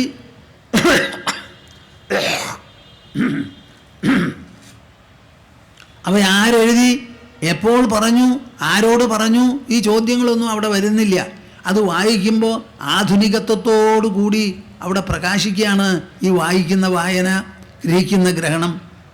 മയ്യനന്തമഹാംബോധൗ വിശ്വബോധ ഇതസ്തതഃ ഭ്രമതി സ്വാന്തവാദേന ന മമാസ്ത്യസഹിഷ്ണുത. ആ വിശ്വത്തിൽ എന്ത് തന്നെ നടന്നാലും, അത് വ്യക്തിയുമായി നമ്മുടെ കുടുംബത്തിലോ നമ്മുടെ വ്യക്തി ജീവിതത്തിലോ നടന്നാലും, അല്ല ലോകത്തിൽ സമൂഹത്തെ ചുറ്റിപ്പറ്റി നടന്നാലും, എന്ത് തന്നെ നടന്നാലും നമുക്കതിൽ ഒരു വിധത്തിലും കുലുങ്ങാനില്ല. നിങ്ങളെപ്പോലെ ജനിച്ച ഒരു കുട്ടിയായിരുന്നു ഞാൻ. എൻ്റെ മനസ്സിന് ചെറുപ്പകാലം മുതൽക്ക് ഒരു വിശ്രമവും ഉണ്ടായിട്ടില്ല, ഒരു തൃപ്തിയില്ല, എല്ലാറ്റിനോടും ഒരു താല്പര്യക്കുറവ്. ആ താല്പര്യക്കുറവാണ് എന്നെ പിന്തുടരുന്നത്. എല്ലാവരെ പോലെ കളിക്കുകയോ ഓടുകയോ ചാടുകയോ സംസാരിക്കുകയോ ഒക്കെ ചെയ്താലും മനസ്സിനൊരു വിശ്രമമോ ഒരു സാന്ത്വനമോ എനിക്ക് തോന്നിയിട്ടില്ല. അങ്ങനെയുള്ള ജീവിതം തുടങ്ങി അവസാനം എൻ്റെ ഗുരുദേവനെ പോയി കണ്ട് അദ്ദേഹത്തിൻ്റെ സ്പർശവും സംസാരവും കേട്ടതിന് ശേഷമാണ് ജീവിതത്തിൽ പുതിയതായ ഒരു അത്താണി കണ്ടെത്തിയെന്ന് എനിക്ക് തോന്നിയത്. അതിനുശേഷം അദ്ദേഹത്തിൻ്റെ ഇന്ന് ദീക്ഷ മേടിച്ച് ഞാൻ വരുന്ന വഴിക്ക് അദ്ദേഹത്തോട് പറഞ്ഞത്, ബാബ എന്നാണ് വിളിക്കുക, അച്ഛാന്ന് ബംഗാളിയിൽ അർത്ഥം. ബാബ, എന്നോട് പുസ്തകം വായിക്കാൻ മാത്രം പറയരുത് എന്ന് പറയും. എനിക്ക് പുസ്തകം വായിക്കണം എന്നൊരു ഉദ്ദേശത്തോടു കൂടിയല്ല ഞാൻ ഇവിടെ വന്നത്, ദീക്ഷ മേടിക്കാനാണ്. ദീക്ഷ ഒരു സാധനയ്ക്കുള്ള പ്രവേശമാണ്. ആ സാധന ചെയ്യാനുള്ളത് എൻ്റെ ശരീരവും ശരീരത്തിലുള്ള മനസ്സും ബുദ്ധിയുമാണ്. അപ്പം ഞാനിരുന്ന് അങ്ങ് തന്ന ദീക്ഷയ്ക്ക് അനുസരിച്ചുള്ള സാധന എത്രയും ഗൗരവപൂർവം ചെയ്യാം, പക്ഷേ പുസ്തകം വായിക്കില്ല. വായിച്ച് മനസ്സിലാക്കേണ്ട ഒരു സമ്പത്തല്ല ഇത് അനുഭവിക്കേണ്ടതാണ്. ആ അനുഭവത്തിന് സാധനയാണ് ആവശ്യം എന്ന് പറഞ്ഞാണ് ഞാൻ പോകുന്നത്. ഒരു വിരോധവും ഇല്ല മോനെ. ഒരു കാര്യം, നിനക്കൊരു കാലത്ത് വായിക്കണം എന്നുള്ളൊരു നില വരുമ്പോൾ ആ വായിക്കുന്ന എന്ത് പുസ്തകം വായിക്കണോ അത് നിൻ്റെ മേശയിൽ വന്നോളും, നിനക്ക് വായിക്കാൻ തോന്നിക്കോളുന്നു. അങ്ങനെ ഒരു 1.5 കൊല്ലം അതിതീവ്രമായ സാധന, ധ്യാനമാണ് നമ്മുടെ സാധന. അതിന് സാധന ചെയ്തപ്പോൾ മുണ്ടകോപനിഷത്താണ് നമ്മുടെ ടേബിളിൽ അവിടെ വന്നത്. എൻ്റെ കൂടെ നമ്മുടെ ജ്യേഷ്ഠനുണ്ടായിരുന്നു, അദ്ദേഹം വാങ്ങിക്കൊണ്ടുവന്നതാകണം. ആ മുണ്ടകോപനിഷത്ത് എടുത്ത് വായിക്കാൻ തുടങ്ങിയപ്പോൾ അക്ഷമയോടുകൂടിയാണ് ഞാൻ വായിച്ചത് അതിലത്തെ ഓരോരോ ശ്ലോകവും. സംസ്കൃതത്തിൽ സ്വതവേ താല്പര്യമുള്ളവനും സ്കൂളിൽ പഠിച്ചിട്ടുള്ള ഭാഷയാണ്. ആ സംസ്കൃതം കൊണ്ട് പ്രയോജനമില്ല. ഇപ്പം നമുക്ക് ഇംഗ്ലീഷേ വേണ്ടൂ എന്ന് പറഞ്ഞ് സംസ്കൃതത്തിലുള്ള താല്പര്യത്തിന് മുഴുവൻ വിട പറഞ്ഞ് അങ്ങനെ കൂടുന്ന കാലമാണ്. മുണ്ടകോപനിഷത്ത് വായിച്ചതോടുകൂടി എനിക്ക് മനസ്സിലായി ഈ സംസ്കൃതമാണ് എനിക്ക് ആവശ്യമെന്ന്. അവിടെ നിന്ന് അങ്ങോട്ടാണ് ഒന്നിനു പുറകെ മറ്റൊന്ന് ശാസ്ത്രങ്ങളും പുസ്തകങ്ങളും ഉപനിഷത്തുകളും ഭഗവത്ഗീതയും രാമകൃഷ്ണദേവൻ, ശാരദാദേവി, വിവേകാനന്ദൻ, ചൈതന്യ മഹാപ്രഭു ഇങ്ങനെയുള്ളവരുടെയൊക്കെ ചരിത്രങ്ങളും എല്ലാം വായിച്ച്, വിവേകാനന്ദ സ്വാമിജിയുടെ 8 വോള്യൂമായിരുന്നു ഒന്ന്, അതൊക്കെ വായിച്ച് ആ വായന അങ്ങോട്ട് പൊടിച്ചു. ട്രാമിൽ പോകുമ്പോഴാണ് കൂടുതലും വായന നടക്കുക. ട്രാം അനങ്ങില്ലല്ലോ, ഇളകി മറിയില്ലല്ലോ, ബസ്സാവുമ്പോൾ കുലുങ്ങും. അങ്ങനെ വായിച്ച് എനിക്ക് വായിക്കേണ്ടതും ഗ്രഹിക്കേണ്ടതും ഒക്കെ ഗ്രഹിച്ചു. എനിക്ക് ശാസ്ത്രം വായിക്കാനായിട്ടൊരു പരസഹായത്തിൻ്റെ ആവശ്യം ഒരിക്കലും ഉണ്ടായിട്ടില്ല. അതിലത്തെ വാക്കുകളുടെ എല്ലാം അർത്ഥം മനസ്സിലാവണം. അത് മനസ്സിലാകാത്ത വാക്കുകളുണ്ടെങ്കിൽ എന്തെങ്കിലും കൺസൾട്ട് ചെയ്യാം, ഒരു പക്ഷേ അതിൻ്റെ ട്രാൻസ്ലേഷനിലുണ്ടാവും, അല്ലെങ്കിൽ വേണ്ടി വന്നാൽ ഡിക്ഷണറി നോക്കാം. അങ്ങനെ പഠിച്ചതാണ്.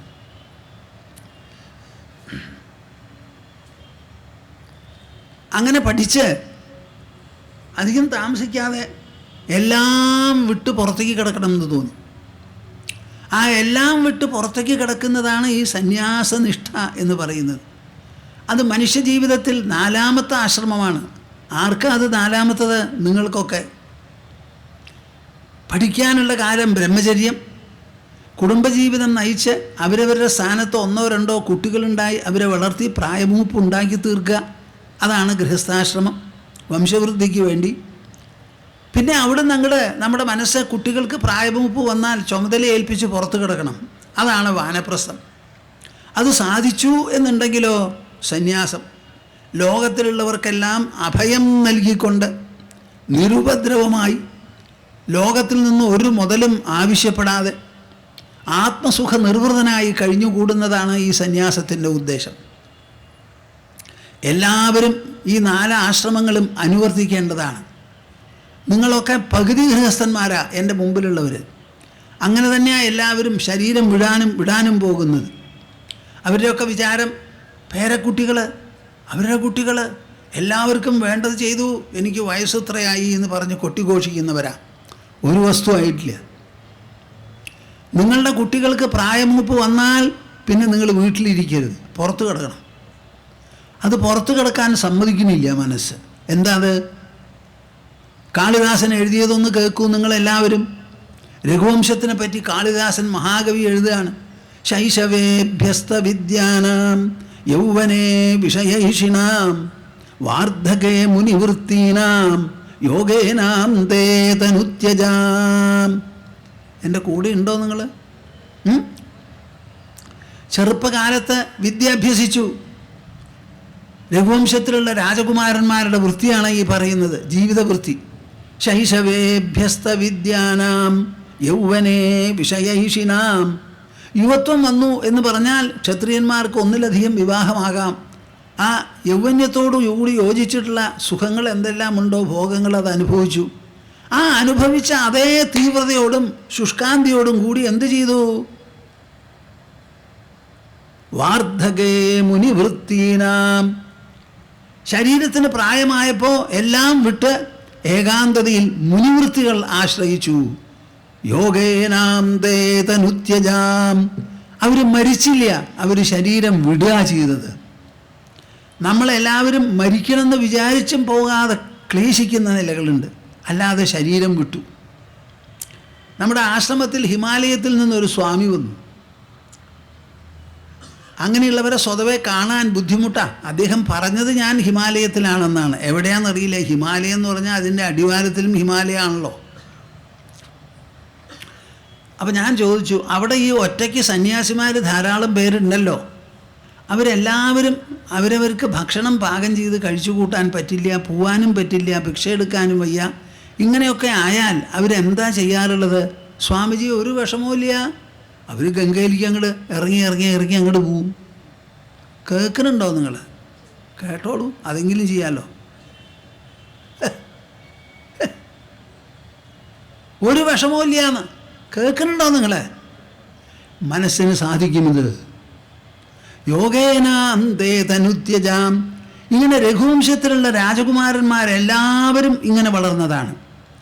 This was the routine of all the princes born in the Raghu dynasty who have imbibed this culture, spending the entire young age in education, in acquiring education, thereafter enjoying the various forms of delights suitable to the young age, so to say, the youth.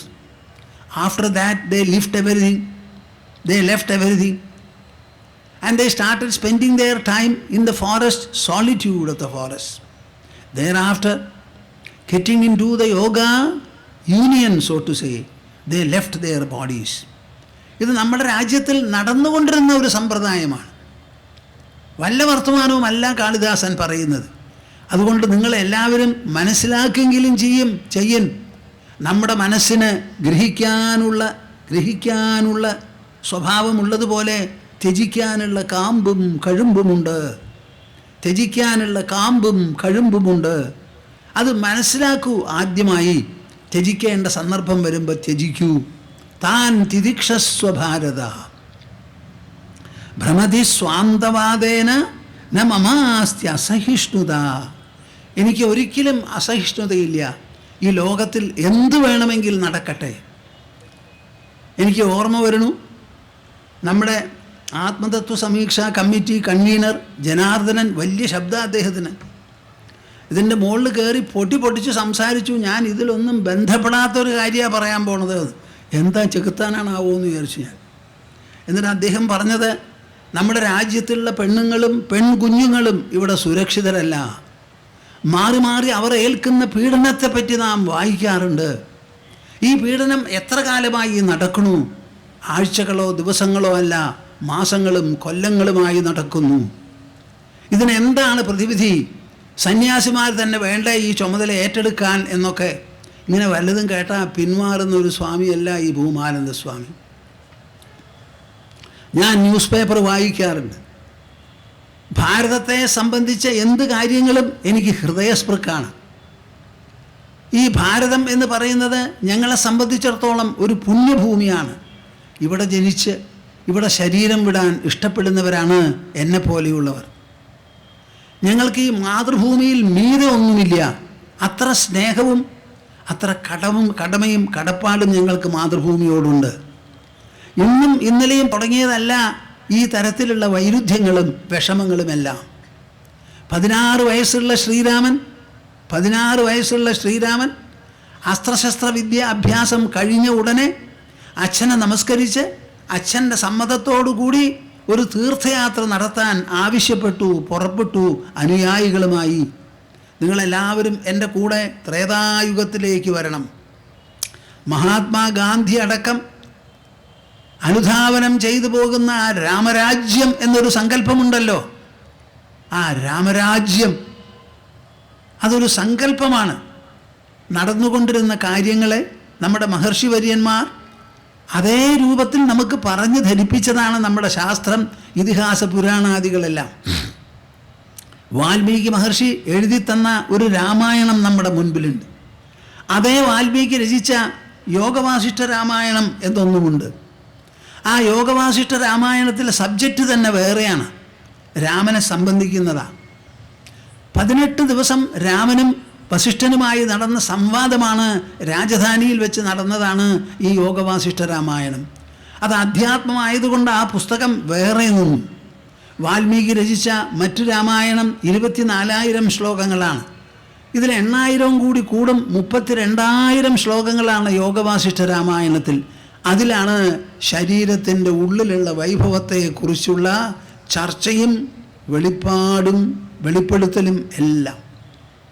അത് വായിക്കുമ്പോൾ നിങ്ങൾക്ക് മനസ്സിൻ്റെ കലവറകൾ ഇങ്ങനെ തുറന്ന് മുമ്പിലേക്ക് ഇങ്ങനെ ഓടി എത്തണത് കാണാം. എൻ്റെ ഉള്ളിൽ ഞാൻ ഇങ്ങനെ ഒരു മനസ്ഥലത്തെയാണോ അടക്കി ഭരിക്കുന്നത്? എൻ്റെ ഉള്ളിൽ ഇത്രയധികം വിശാലതയുണ്ടോ, ഔത്കൃഷ്ടമുണ്ടോ, മഹിമയുണ്ടോ, പ്രഭാവമുണ്ടോ, പ്രാബല്യമുണ്ടോ, കഴിവുണ്ടോ, മികവുണ്ടോ, നേട്ടമുണ്ടോ? ഈ ചോദ്യങ്ങളൊക്കെ അത് വായിക്കുമ്പോൾ നിങ്ങളുടെ മനസ്സിൽ ഉയരും.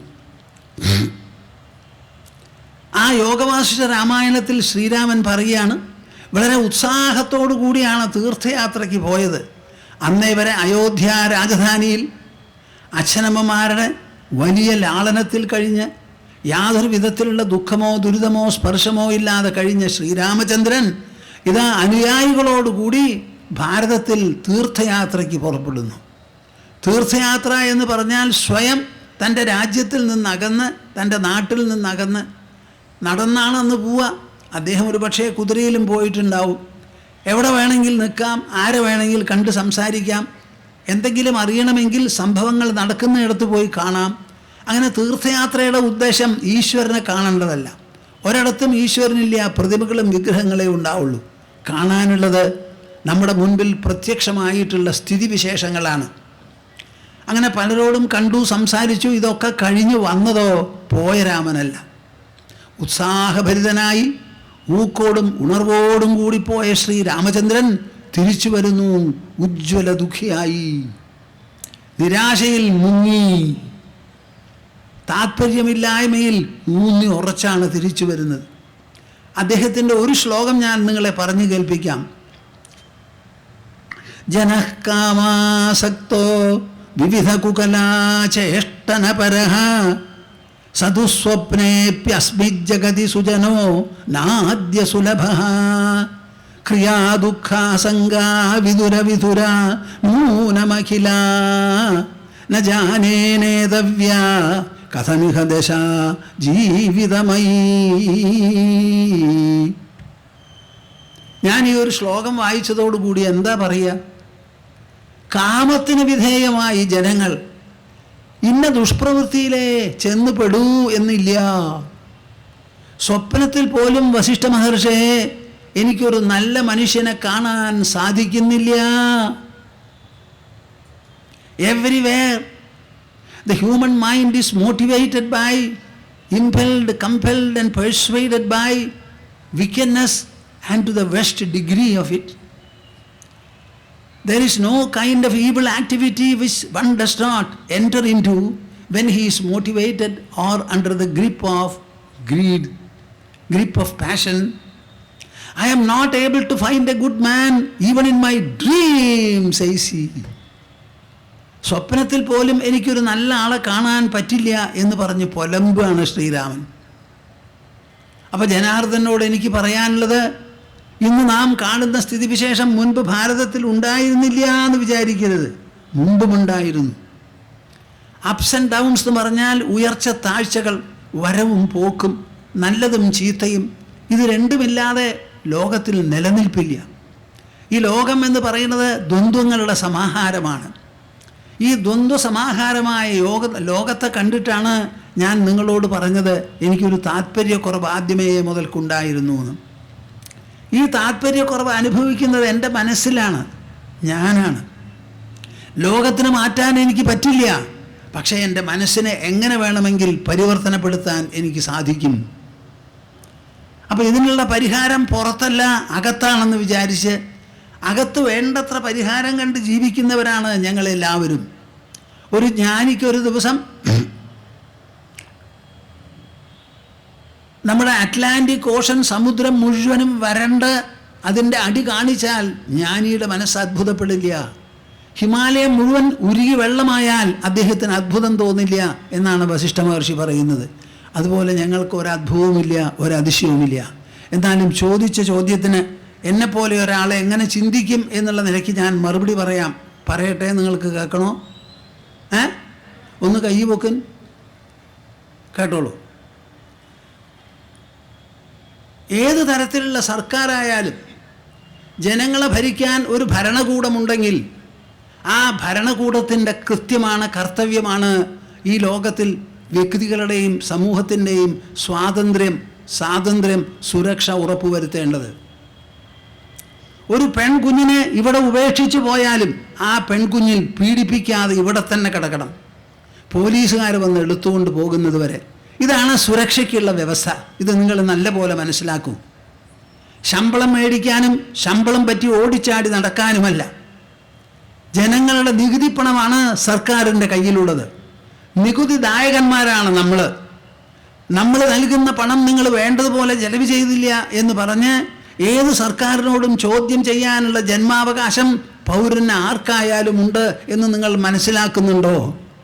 ഞാൻ ഈ വാക്ക് ഇന്ത്യയിൽ ഒരാളും പറഞ്ഞു കേട്ടിട്ടില്ല. Every government is run by the taxpayers' money. Understand? The president is receiving the salary of the taxpayer.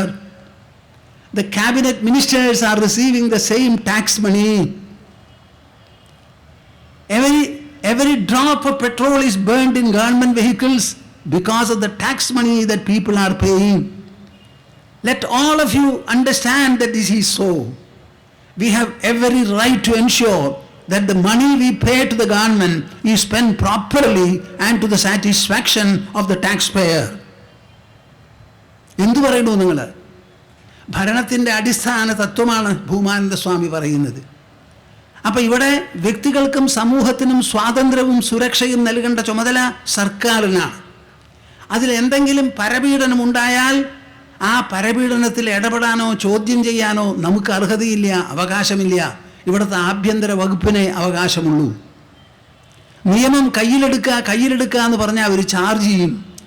അതുകൊണ്ട് ഇവിടെ പെൺകുഞ്ഞുങ്ങളും സ്ത്രീകളും എല്ലാം സുരക്ഷിതരാകാൻ ബാധ്യസ്ഥരാണ് നമ്മുടെ സർക്കാർ ഭരണകൂടം.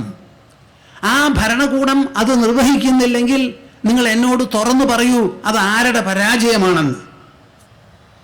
എന്താ ഒരു മിണ്ടാത്തേ? എന്താ കൂട്ടരെ നിങ്ങൾ മിണ്ടാത്തേ? ആരുടെ പരാജയമാണത്? അപ്പം നമ്മളിവിടെ പെൺകുട്ടികളുടെ സുരക്ഷ എന്നുള്ള പേരിൽ ചർച്ച ചെയ്യുന്നുണ്ടെങ്കിലും it is either the success, the effectiveness of the government or the utter failure of the government. ഈ ഗവൺമെൻറ് വിട്ട ഒരാൾ ഈ കാര്യത്തിൽ നടപടിയെടുക്കാൻ ഇവിടെ ഇല്ല, അയാൾക്ക് അർഹതയുമില്ല. അപ്പം ഈ കാര്യം തികച്ചും ഭരണകൂടത്തിൻ്റെ മുൻപിലുള്ളതാണ്. ആ ഭരണകൂടം മാസങ്ങളായി കൊല്ലങ്ങളായി ഏതെങ്കിലും ഒരു പ്രശ്നത്തിന് മറുപടി കാണാൻ സാധിക്കുന്നില്ല അവർക്ക് എന്ന് വന്നാൽ ആ ഭരണകൂടത്തെ എന്തു വേണമെന്നുള്ളത് ആര് തീരുമാനിക്കണം? കർണാടകത്തിൽ ഒരു വീരപ്പൻ ഉണ്ടായിരുന്നു, ചന്ദനക്കൊള്ളക്കാരൻ. ആ വീരപ്പനെ പിടിക്കാൻ വേണ്ടി പലകാലം പരിശ്രമിച്ചു, സാധിച്ചില്ല. അവസാനം ഒരു പ്രതിസന്ധിയിലെത്തിയപ്പോൾ നമ്മുടെ സുപ്രീം കോടതി പുറപ്പെട്ടു. എന്നിട്ട് പറഞ്ഞു, പിടിക്കാൻ സാധിക്കില്ലെങ്കിൽ നിങ്ങൾ ഒഴിഞ്ഞു പോകൂ, പിടിക്കാൻ ത്രാണിയുള്ള സർക്കാർ വരട്ടേത്. ഞാൻ പറയണത് ശരിയാണോ? എന്താ മിണ്ടാതെ? നമ്മുടെ ഭരണകൂടത്തോട് വിരൽ ചൂണ്ടാനുള്ളവരെ ന്യായപീഠം മാത്രമാണെന്ന് നിങ്ങൾ മനസ്സിലാക്കണം. നമ്മളൊരു സ്വതന്ത്ര രാജ്യമാണ്, ഡെമോക്രാറ്റിക് അഡ്മിനിസ്ട്രേഷനാണ് നമുക്കുള്ളത്, ജനാധിപത്യ ഭരണം. ആ ജനാധിപത്യ ഭരണത്തിൽ പാർലമെൻറ്റ്, അസംബ്ലി എന്ന് പറയുന്ന നിയമസഭയുണ്ട്. അവർക്ക് മാത്രമാണ് നിയമം പാസ്സാക്കാനുള്ള അധികാരം, അതിനുള്ള ഇമ്മ്യൂണിറ്റിയും അവർക്കുണ്ട്. പക്ഷേ നിയമസഭയുടെ ഉള്ളിൽ കശപിശ കൂട്ടാനുള്ള അവകാശം അവർക്കില്ല. ആ നിയമസഭ സ്വതന്ത്രമാണ്, സമ്മതിച്ചു. അതേപോലെ ഒരു എക്സിക്യൂട്ടീവ്, ഒരു ഭരണവുമുണ്ട് നമുക്ക്. ആ ഭരണം സ്വതന്ത്രമാണ്. ഇതുപോലെ സ്വതന്ത്രമാണ് നമ്മുടെ ന്യായപീഠം. ഇവർക്ക് 3 പേർക്കും അവരവരുടേതായ അവകാശങ്ങളും സ്വാതന്ത്ര്യവും പരിരക്ഷകളുമുണ്ട്, സമ്മതിച്ചു. പക്ഷേ ഒരാളെ തൂക്കിക്കൊല്ലാൻ വിധിക്കണമെങ്കിൽ ഇവിടുത്തെ പാർലമെൻറ്റിനോ അസംബ്ലിക്കോ ഭരണകൂടത്തിനോ അധികാരമില്ല. അത് ന്യായപീഠത്തിൻ്റെ മുൻപിൽ ന്യായാധിപൻ നിശ്ചയിക്കേണ്ടതാണ്. ഒരു ഡിസ്ട്രിക്ട് ജഡ്ജാണ്, ജില്ലാ ജഡ്ജാണ്, ഡിസ്ട്രിക്ട് ആൻഡ് സെഷൻസ് ജഡ്ജാണ് ആദ്യമായി വിധിക്കുക. അത് ഹൈക്കോർട്ടിൻ്റെ സ്ഥിരീകരണത്തിന് വിധേയമായി. നിങ്ങൾ പറയൂ, ആരാണ് ഇവിടെ മേലേന്ന്? എന്താ ഒരു മിണ്ടാത്തെ? ഈ 3 എണ്ണത്തിൽ മേലെ നിൽക്കുന്നത് ആരാന്നാ ചോദിക്കണേ ഞാൻ. ഈ പാർലമെൻറ്റിലോ അസംബ്ലിയിലോ ഏതെങ്കിലും തരത്തിൽ ഗവർണർ തീരുമാനത്തിലോ എന്തിലായാലും തെറ്റുണ്ട്, നമ്മുടെ സുപ്രീം കോടതിയിൽ മുമ്പിൽ കൊണ്ടുപോയാൽ അതിൽ തീരുമാനമുണ്ടാക്കുന്നത് അവരാണ്. പാസാക്കിയ നിയമം നിയമവിധേയമോ ഭരണഘടനാ വിധേയമോ എന്ന് നിശ്ചയിക്കാൻ ന്യായാധിപന്മാരാണ്. അപ്പോൾ സുപ്രീം കോടതിയുടെ മുൻപിലാണ് ഈ ഭരണപരാജയം ചർച്ച ചെയ്യപ്പെടേണ്ടത് എന്നാണ് ഭൂമാനന്ദ സ്വാമിക്ക് പറയാനുള്ളത്. കൊല്ലങ്ങൾ മുൻപ് സുപ്രീം കോടതിയിൽ ഒരു ജഗന്നാഥ് മിശ്ര എന്തോ ആണ് പേര്, അദ്ദേഹം എന്നെ വിളിച്ചു കൊണ്ടുപോയി അദ്ദേഹത്തിൻ്റെ കുടുംബത്തെ കുറച്ച് നേരത്തേക്ക്. ഞങ്ങൾ സംസാരിച്ചു കൊണ്ടിരുന്നപ്പോൾ ഞാൻ പറഞ്ഞു, എൻ്റെ മനസ്സിനെ അലട്ടുന്ന ചില രാജ്യ പ്രശ്നങ്ങളുണ്ട്, അതിനെന്താണ് പരിഹാരം എന്ന് ചോദിച്ചപ്പോൾ അദ്ദേഹം പറഞ്ഞു, സ്വാമിജി, നമ്മുടെ ദേശീയമായിരിക്കുന്ന പല പ്രശ്നങ്ങളും 50% സുപ്രീം കോടതിയുടെ മുൻപിൽ കൊണ്ടുവന്നാൽ കേസ്ര രൂപത്തിൽ ഞങ്ങൾക്കതിൽ തീരുമാനമുണ്ടാക്കാൻ സാധിക്കും എന്ന് പറഞ്ഞു. സുപ്രീം കോടതിയുടെ മുൻപിൽ ഇന്നത്തെ ചീഫ് ജസ്റ്റിസ് പറയുണ്ടായി, എന്ത് സംഗതി ഞങ്ങളുടെ മുൻപിൽ കൊണ്ടുവന്നാലും ഞങ്ങൾക്കതിൽ ന്യായാധിപൻ എന്നുള്ള നിലയ്ക്ക് ആ കേസെടുത്ത് ചർച്ച ചെയ്ത് തീരുമാനം കൽപ്പിക്കേണ്ടി വരും. എന്ത് കേസ് കൊണ്ടുവന്നാലും അറബിക്കടൽ തീ പിടിച്ചു എന്ന് പറഞ്ഞുകൊണ്ടായാലും അവർക്കത് സ്വീകരിക്കാൻ പറ്റില്ല. പൗരൻ്റെ സങ്കടം തീർക്കാനുള്ളവരാണവർ, പൗരാവകാശം പരിരക്ഷിക്കേണ്ടവരാണ്, ഭരണഘടനയെ വിധേയത്വത്തോടു കൂടി നോക്കണു എന്ന് ഉറപ്പിക്കേണ്ടവരാണവർ. പാർലമെൻറ്റ് ശരിക്ക് പെരുമാറുന്നു, അസംബ്ലി ശരിക്ക് പെരുമാറുന്നു, എക്സിക്യൂട്ടീവ് ശരിക്ക് പെരുമാറുന്നു, പൗരൻ്റെ അവകാശങ്ങളും സംരക്ഷണങ്ങളും വേണ്ടതുപോലെ നടത്തുന്നു എന്ന് ഉറപ്പുവരുത്താൻ സുപ്രീം കോടതിയാണ്. അപ്പം സർക്കാരിൻ്റെ പരാജയമായി നിങ്ങളിതിനെ കാണണം. ഇവിടെ ഭൂരിപക്ഷം എന്നൊരു സങ്കല്പമുണ്ട്, അതിനനുസരിച്ചാണ് സർക്കാർ ഭരിക്കുന്നത്. ന്യൂനപക്ഷം എന്നൊരു സങ്കല്പമുണ്ട്. പക്ഷേ എനിക്ക് നിങ്ങളോട് പറയാനുള്ളത്, നമ്മുടെ ഭരണം ന്യായമായി നടത്തണം. ന്യായപക്ഷമാണ് അവിടെ. തെരഞ്ഞെടുക്കാനുള്ളൊരു മാർഗം മാത്രമേ ഭൂരിപക്ഷമാകുന്നുള്ളൂ. തെരഞ്ഞെടുത്ത സർക്കാരിന് ഭൂരിപക്ഷം എന്നൊരു ചോദ്യമില്ല. അവർക്ക് വോട്ട് ചെയ്യാത്തവരുടെയും സർക്കാരാണ് ഇവിടെ. ഇവിടുത്തെ കൊതുകിൻ്റെ വരെ സർക്കാരാണ് അവർ, മൂട്ടയുടെ വരെ സർക്കാരാണ് അവർ. അവരെ എല്ലാവരെയും കണക്കിലെടുത്ത് സർവ്വ ആൾക്കാർക്കും അവരവർക്ക് വേണ്ടത് ചെയ്യാൻ ബാധ്യസ്ഥരാണ്. അതിനാണ് ഭൂരിപക്ഷം എന്നൊരു ഇലക്ഷൻ രീതി ആവിഷ്കരിച്ചു എന്ന് മാത്രമേ ഉള്ളൂ. ആ സർക്കാരിന് അവരുടെ ദൗത്യം നിർവഹിക്കാൻ പറ്റാതെ ഒരു പ്രതിസന്ധി, ജനങ്ങൾ വീർപ്പുമുട്ട് വന്നാൽ ആദ്യം എന്തു വേണം? മനുഷ്യരും മിണ്ടാതെയിരിക്കരുത്. രാഷ്ട്രീയ ചായ്വിൽ നിന്ന് ഒഴിഞ്ഞു നിൽക്കുന്ന അരാഷ്ട്രീയരോ വിരാഷ്ട്രീയരോ രാഷ്ട്രീയാതീതരോ ആയിരിക്കുന്ന കുറേ ന്യായം ചിന്തിക്കുന്ന പൗരന്മാർ നമ്മുടെ ഇടയിലുണ്ട്. ഒരു പക്ഷേ അവരാകും ഭൂരിപക്ഷം വേണ്ടതുപോലെ പരിശ്രമിച്ചു എന്നുണ്ടെങ്കിൽ. അവർ മിണ്ടാതെയിരിക്കാതെ ഇങ്ങനെയുള്ള ഒരു ഭരണക്കെടുതി ഇവിടെ വന്നിട്ടുണ്ട് എന്ന് പറഞ്ഞ് തെരുവിലിറങ്ങി പ്രധാനപ്പെട്ട സ്ഥലത്ത് ചെന്ന് അവർ ശബ്ദം കൂട്ടായി പ്രമേയം പാസാക്കലും കൂടലും വേണം. ഞാൻ പറയാറുണ്ട്, എൻ്റെ കൂടെ 1000 5000 പേരോ നിൽക്കുമെന്നുണ്ടെങ്കിൽ പല കാര്യങ്ങളും ഞാൻ നമ്മുടെ നാടിന് വേണ്ടി നേടിയെടുക്കാം. ഒരു ഭൂമാനന്ദ സ്വാമിക്ക് ഇത് ആവശ്യമില്ല. ഇതിലേറെ സംഭവിച്ചാലും ഞാനത് സഹിച്ചോളാം, എനിക്ക് സഹിപ്പില്ല. സ്വപ്നതുല്യമാണ് എൻ്റെ ദൃഷ്ടിയിൽ ലോകം. അപ്പം എനിക്കൊരു പ്രശ്നമില്ല. ഹിമാലയം ഉരുകി വെള്ളമാകട്ടെ, അറ്റ്ലാന്റിക് സമുദ്രം വറ്റി വരണ്ട് അതിൻ്റെ അടി കാണിക്കട്ടെ, ഞങ്ങളെപ്പോലെയുള്ളവർക്ക് കുലുക്കമില്ല. പക്ഷേ ഞങ്ങൾക്ക് സ്നേഹമുണ്ട്, സൗഹാർദ്ദമുണ്ട്, ദാക്ഷിണ്യമുണ്ട്. അന്യജനങ്ങൾക്ക് വേണ്ടി ഉരുകുന്നതാണ് ഞങ്ങളുടെ മനസ്സ്.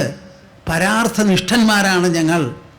ആ പരാർത്ഥനിഷ്ഠയെ വെച്ച് നോക്കുമ്പോൾ ഈ സംഗതിയിൽ വളരെ അനുതപിക്കുന്നുണ്ട്. പക്ഷേ എൻ്റെ അനുതാപം കൂടുതലും അവിടെയല്ല.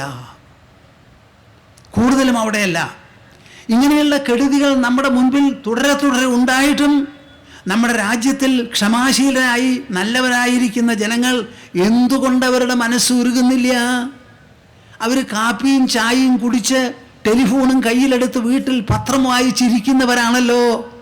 10 പേർക്കെങ്കിലും പുറത്ത് കിടന്ന് ഇത് സംഭവിക്കരുത്, ഇത് സമ്മതിക്കില്ല, നിങ്ങളെല്ലാവരും വരൂ, നമുക്കിതിനെതിരെ ശബ്ദമുയർത്താം എന്ന് പറയാത്തത് എന്തുകൊണ്ട്? മഹാത്മാക്കൾ പലരും പറഞ്ഞിട്ടുള്ള കാര്യമാണ്. എന്ത് ഇവിടെ ദുഷ്ടത വാഴുന്നത് ദുഷ്ടന്മാരെ ചൊല്ലിയല്ല. ആ ദുഷ്ടത വാഴരുത് എന്ന് ഉറപ്പായി ബലമായി കൂട്ടായി പറയാൻ ശിഷ്ടന്മാർ പുറപ്പെടാത്തത് കൊണ്ടാണ് ഇവിടുത്തെ ദുഷ്ടത വളരുന്നത് എന്ന് നിങ്ങൾ കേൾക്കുന്നുണ്ടോ ഞാൻ പറയുന്നത്? Wickedness is surviving here, not because of the wicked people. On the other hand, the indifference, lethargy and inattention of the virtuous people of the society. They should say, we don't accept it, we cannot allow it, we will not tolerate it. ഇങ്ങനെ ആയിരക്കണക്കിന് ജനങ്ങൾക്ക് വന്ന് പറയാൻ എന്താണപ്പാ തടസ്സം? നിങ്ങൾ കാപ്പി കുടിച്ച് പറയണ്ടല്ലോ, അത് ശരിയല്ലടോ. നിങ്ങളുടെ വായ ആര് കേൾക്കും? ജനാധിപത്യത്തിൽ protest and demand are very important. ഓരോ സംഗതികൾ നടക്കുമ്പോഴും അതിനെ അനുകൂലിക്കുന്നുണ്ടെങ്കിൽ അനുകൂലിച്ച് ആവശ്യങ്ങൾ ഉന്നയിച്ച് പ്രതിഷേധം പ്രകടമാക്കിയാലേ ഡെമോക്രസി സർവൈവ് ചെയ്യുള്ളൂ. The vigilance of the people is imperative in any kind of a democratic setup. അപ്പോൾ ഇവിടുത്തെ ചോദ്യം നമ്മുടെ മുൻപിൽ എന്താണത്?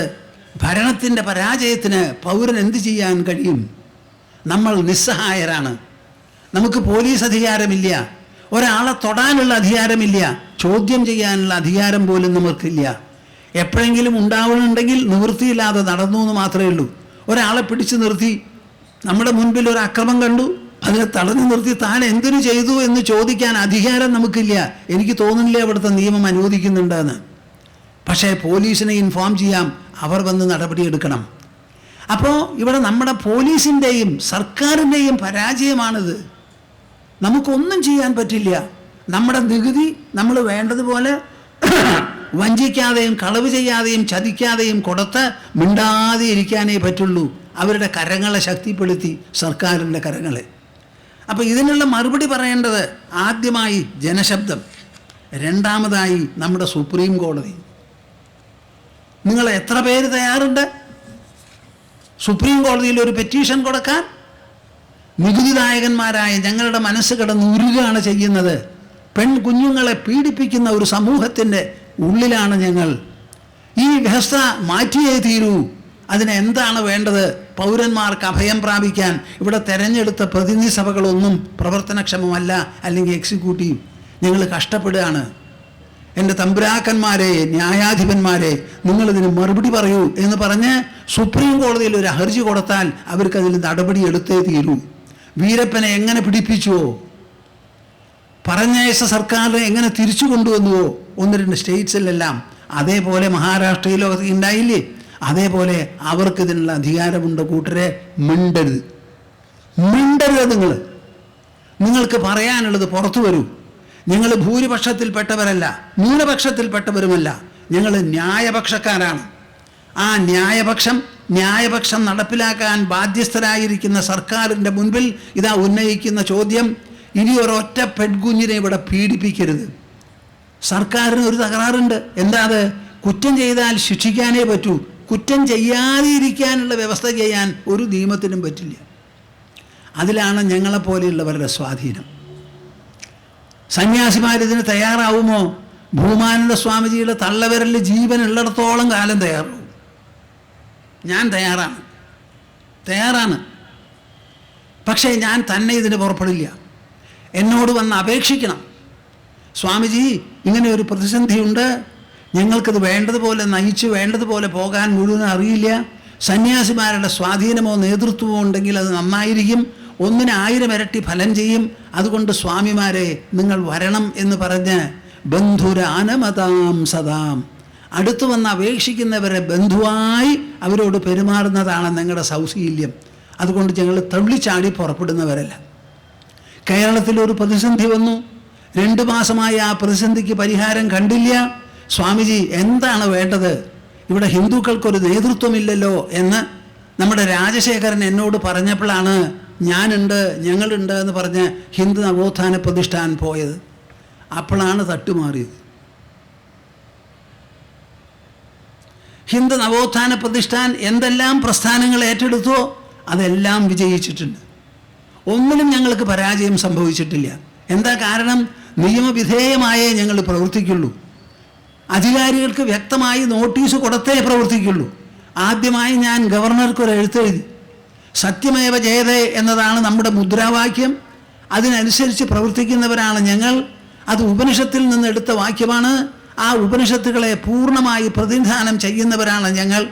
ഞങ്ങളുടെ ടെലിഫോൺ ചോർക്കുകയെ എന്തെങ്കിലും ചെയ്യേണ്ട ആവശ്യമില്ല. ഞങ്ങൾ എന്ത് ചെയ്യുന്നുവോ അത് വേണ്ടതുപോലെ അധികാരികളെ അറിയിച്ച് അവരുടെ സൗഹാർദ്ദത്തോടുകൂടി സഹകരണത്തോടു കൂടിയേ ചെയ്യുള്ളൂ. നിയമത്തിന് വിധേയമല്ലാത്ത ഒരു പ്രവൃത്തിയും ചെയ്യില്ല എന്ന് പറഞ്ഞ് ആദ്യമായി ഗവർണർക്ക് എഴുതിയിട്ടാണ് ആ പ്രസ്ഥാനത്തിന് പുറപ്പെട്ടത്. അയോധ്യയിൽ സുപ്രീം കോടതി വേണ്ടതുപോലെ ഒരു തീരുമാനമെടുത്തു എന്നുണ്ടെങ്കിൽ അത് സന്യാസിമാരായിരിക്കുന്ന ഞങ്ങളുടെ അശ്രാന്ത പരിശ്രമത്തിൻ്റെ ഫലമായിട്ടാണെന്ന് വേണ്ടപ്പെട്ടവർ പറയുന്നുണ്ടെങ്കിലും അതിൽപ്പെട്ട ഞാനിതാ നിങ്ങളോട് പറയുന്നു. ലക്നൌവിൽ 32 അടി ഉയരമുള്ള പ്ലാറ്റ്ഫോമിൽ നിന്നാണ് എൻ്റെ മുറിഞ്ഞൊടിഞ്ഞ ഹിന്ദിയിൽ ഞാൻ സംസാരിച്ച് കാര്യങ്ങൾ മനസ്സിലാക്കിയത്. അവിടുത്തെ പത്രക്കാരൊക്കെ അത് വലിയ കാര്യമായിട്ട് റിപ്പോർട്ട് ചെയ്യുണ്ടായി. അന്ന് മുഖ്യമന്ത്രിയെ പോയി കണ്ട് സംസാരിച്ചു. അന്ന് ഈ ഭൂമാനന്ദ സ്വാമി പറഞ്ഞ വാക്കുകളുണ്ടല്ലോ, അക്ഷരാർത്ഥത്തിൽ സഫലമായി. നമ്മുടെ കാര്യങ്ങൾ നടക്കാൻ ലക്നൌവിലുള്ള കേന്ദ്രങ്ങളെ നിങ്ങൾ വലയം ചെയ്യും, അവിടം കൊണ്ട് നടന്നില്ലെങ്കിൽ കേന്ദ്രത്തിനെയും വലയം ചെയ്യുമെന്ന് പറഞ്ഞു ഈ ഭൂമാനന്ദ സ്വാമി. ജനങ്ങളെ അഭിസംബോധന ചെയ്യാൻ സന്യാസിമാർ പുറപ്പെട്ടേ തീരൂ, ഒരു അടിയന്തര കർത്തവ്യം എന്നുള്ള നിലയ്ക്ക് ആ തീരുമാനമെടുപ്പിച്ചതും ഈ സ്വാമിയാണ്. അതിനെ തുടർന്നാണ് ഇവിടെ എന്തെങ്കിലും മാറ്റം വന്നിട്ടുണ്ടെങ്കിൽ നിങ്ങൾ ഈ കാണുന്നത്. അതുകൊണ്ട് എനിക്ക് ജനാർദ്ദനോട് പറയാനുള്ളത്, ഞങ്ങളെപ്പോലെയുള്ളവർ ഇതിന് തയ്യാറാണ്. പക്ഷേ അത് നിങ്ങൾ ആവശ്യപ്പെടുന്നുണ്ടോ? ആവശ്യപ്പെടുന്നവരിൽ ആത്മാർത്ഥതയുണ്ടോ? ഞങ്ങൾ ആർക്കാർക്ക് വേണ്ടി എന്തെല്ലാം ചെയ്തിട്ടുണ്ടോ അവരെല്ലാവരും അവസാന നിമിഷം തട്ടുമാറിയവരാണ്. നമ്മുടെ ചരിത്രം അവസാന നിമിഷം തട്ടുമാറിയവരാണ്. ഇവിടെ വിശ്വസിക്കാവുന്ന ഒരു കൂട്ടരെ കാണാൻ പറ്റുമോ എന്നുള്ള കാര്യത്തിൽ ശ്രീരാമൻ പറഞ്ഞത് തന്നെയാണ് പ്രമാണം. ഭരണപാരമ്പര്യം എന്ത് പറയുന്നു? ന്യായാധിപന്മാർക്ക് എന്താവും ഇതിൻ്റെ ഇക്കാര്യത്തിൽ അവരുടെ വീക്ഷണഗതി? ഇതൊക്കെ പരിശോധിച്ച് നോക്കിയിട്ടാണ് ഞാൻ ഓരോന്നിനും പുറപ്പെടാറുള്ളത്.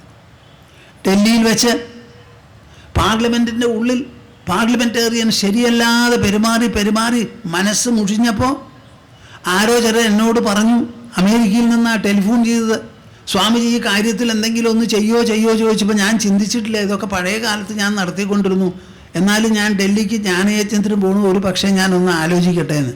അത് കഴിഞ്ഞ് അദ്ദേഹം പറഞ്ഞതിൻ്റെ പേരിൽ വളരെ തീവ്രമായി ആലോചിച്ചു. കുറച്ച് കഴിഞ്ഞപ്പോൾ എന്നോട് പറഞ്ഞ ആൾ പറയുക, സ്വാമിജി നിന്നാ പിന്മാറിക്കളയുമെന്ന്. അമേരിക്കയിലുള്ള ഒരു കെങ്കേവൻ പറഞ്ഞതാ.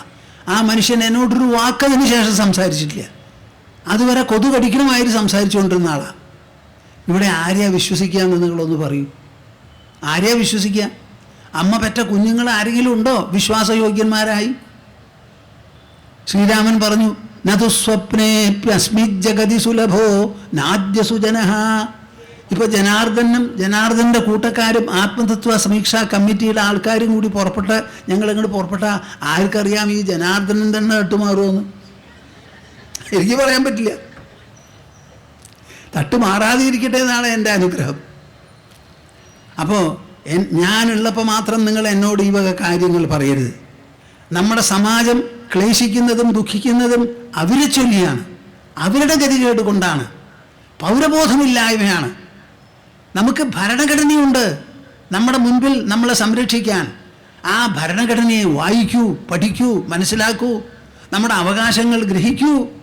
പറയേണ്ടത് പറയേണ്ട രൂപത്തിൽ ആരുടെ മുൻപിൽ പറയണോ അവരുടെ മുൻപിൽ പറയൂ. നല്ല മനുഷ്യർ, കസവുള്ള മനുഷ്യർ, ഒരു 100 150 പേർ കൂടിച്ചേർന്ന് നമ്മുടെ മുഖ്യമന്ത്രിയുടെ അടുത്ത് പറഞ്ഞാൽ അദ്ദേഹം കേൾക്കില്ലേ? നമ്മുടെ പ്രസിഡൻ്റ് അടുത്ത് പറഞ്ഞാൽ അദ്ദേഹം കേൾക്കില്ലേ? നമ്മൾ സർക്കാരിനെ കുറ്റം പറയരുത്. ജനങ്ങളെല്ലാം കള്ളന്മാരായി എന്നുണ്ടെങ്കിൽ അവരെന്ത് ചെയ്യാൻ പറ്റും? ഒരു പെൺകുട്ടിയെ പോലും പീഡിപ്പിക്കാൻ മനുഷ്യർക്ക് യാതൊരു തടസ്സവും മനസ്സിലോ ശരീരത്തിലോ ഇല്ല എന്ന് വന്നാൽ സർക്കാർ പോലും പകച്ചുപോകും. തീവ്ര നടപടികൾ ഒരിക്കലും സമാജം സഹിക്കുന്നില്ല. തീവ്ര നടപടിയാണ് പോലീസിൻ്റെ സ്വതവേ കയ്യിലുള്ളത്. ഞാൻ മലേഷ്യയിൽ വെച്ച് പറഞ്ഞു കേട്ടു, ജപ്പാൻകാരുള്ള കാലത്ത് അവിടെ ജനങ്ങളെ കൊന്ന് തൂക്കിയിട്ടു അത്രേ.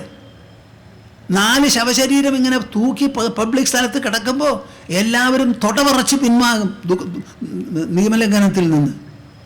അപ്പം അവർക്ക് അവരുടേതായ വഴികളുണ്ടാവാം. അത് നടപ്പിലാക്കാൻ നമ്മൾ സമ്മതിക്കില്ലല്ലോ. ബീഹാറിൽ കളവ് മൂത്ത് സഹിക്ക് വയ്യാതെ ആയപ്പോൾ എല്ലാവരും കൂടി എന്ത് ചെയ്തു? നിങ്ങൾക്കിതൊക്കെ കേൾക്കണോ? ആ പ്രധാനപ്പെട്ട ആളുകളെ വിളിച്ച് അവരുടെ കൃഷ്ണമണിയുടെ അങ്ങോട്ട് ചുഴിഞ്ഞ് എടുത്തു, അങ്ങോട്ട് വിട്ടുകൊടുത്തു. താൻ കളവ് ചെയ്യണോ എന്നും പറഞ്ഞു. എന്തു ചെയ്യവര്? അങ്ങനെയുള്ള തീവ്ര ശിക്ഷകളൊക്കെ ആവശ്യം വരാം. ഞാൻ ഇങ്ങോട്ട് വരുമ്പോൾ ശക്തൻ തമ്പുരാൻ കയ്യിലും വാളും വെച്ച് കുടുമയായിട്ട് അവിടെ ചിക്കൻ ഒരു പടം കണ്ടു. ഇവരോട് പറഞ്ഞു ശക്തൻ തമ്പുരാൻ്റെ പടമാണെന്ന്. അദ്ദേഹത്തിൻ്റെ മേലൊരു തുണി ഉണ്ടായിരുന്നില്ല. നിങ്ങൾ മനസ്സിലാക്കണം.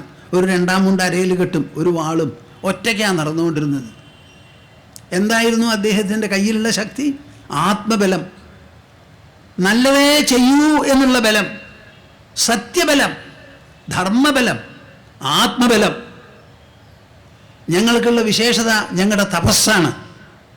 ഞങ്ങളുടെ തപസ്സിനോട് മാറ്റൊരച്ച് നോക്കാൻ ഒരൊറ്റ ആളും ഇവിടെ പുറപ്പെടണ്ട. തപസ്സാണ്. നിലയ്ക്കൽ കുന്നിലേക്ക് ചെല്ലുമ്പോൾ ഞാനന്ന് പറഞ്ഞത്, നിലയ്ക്കൽ കുന്നിൽ തപസ് ചെയ്യാൻ പോവാണ് ഞങ്ങൾ എന്ന് പറഞ്ഞ് തപോയാത്രയാണ് നടത്തിയത്. ഡൽഹിയിലും 200-300 ആൾ കൂടി ചേർന്നാണ്. പാർലമെൻറ്റിൻ്റെ ഉള്ളിൽ തോന്നിയത് കാണിക്കാനല്ല. അവിടെ എണീക്കാം, സംസാരിക്കാം, അഭിപ്രായം പറയാം.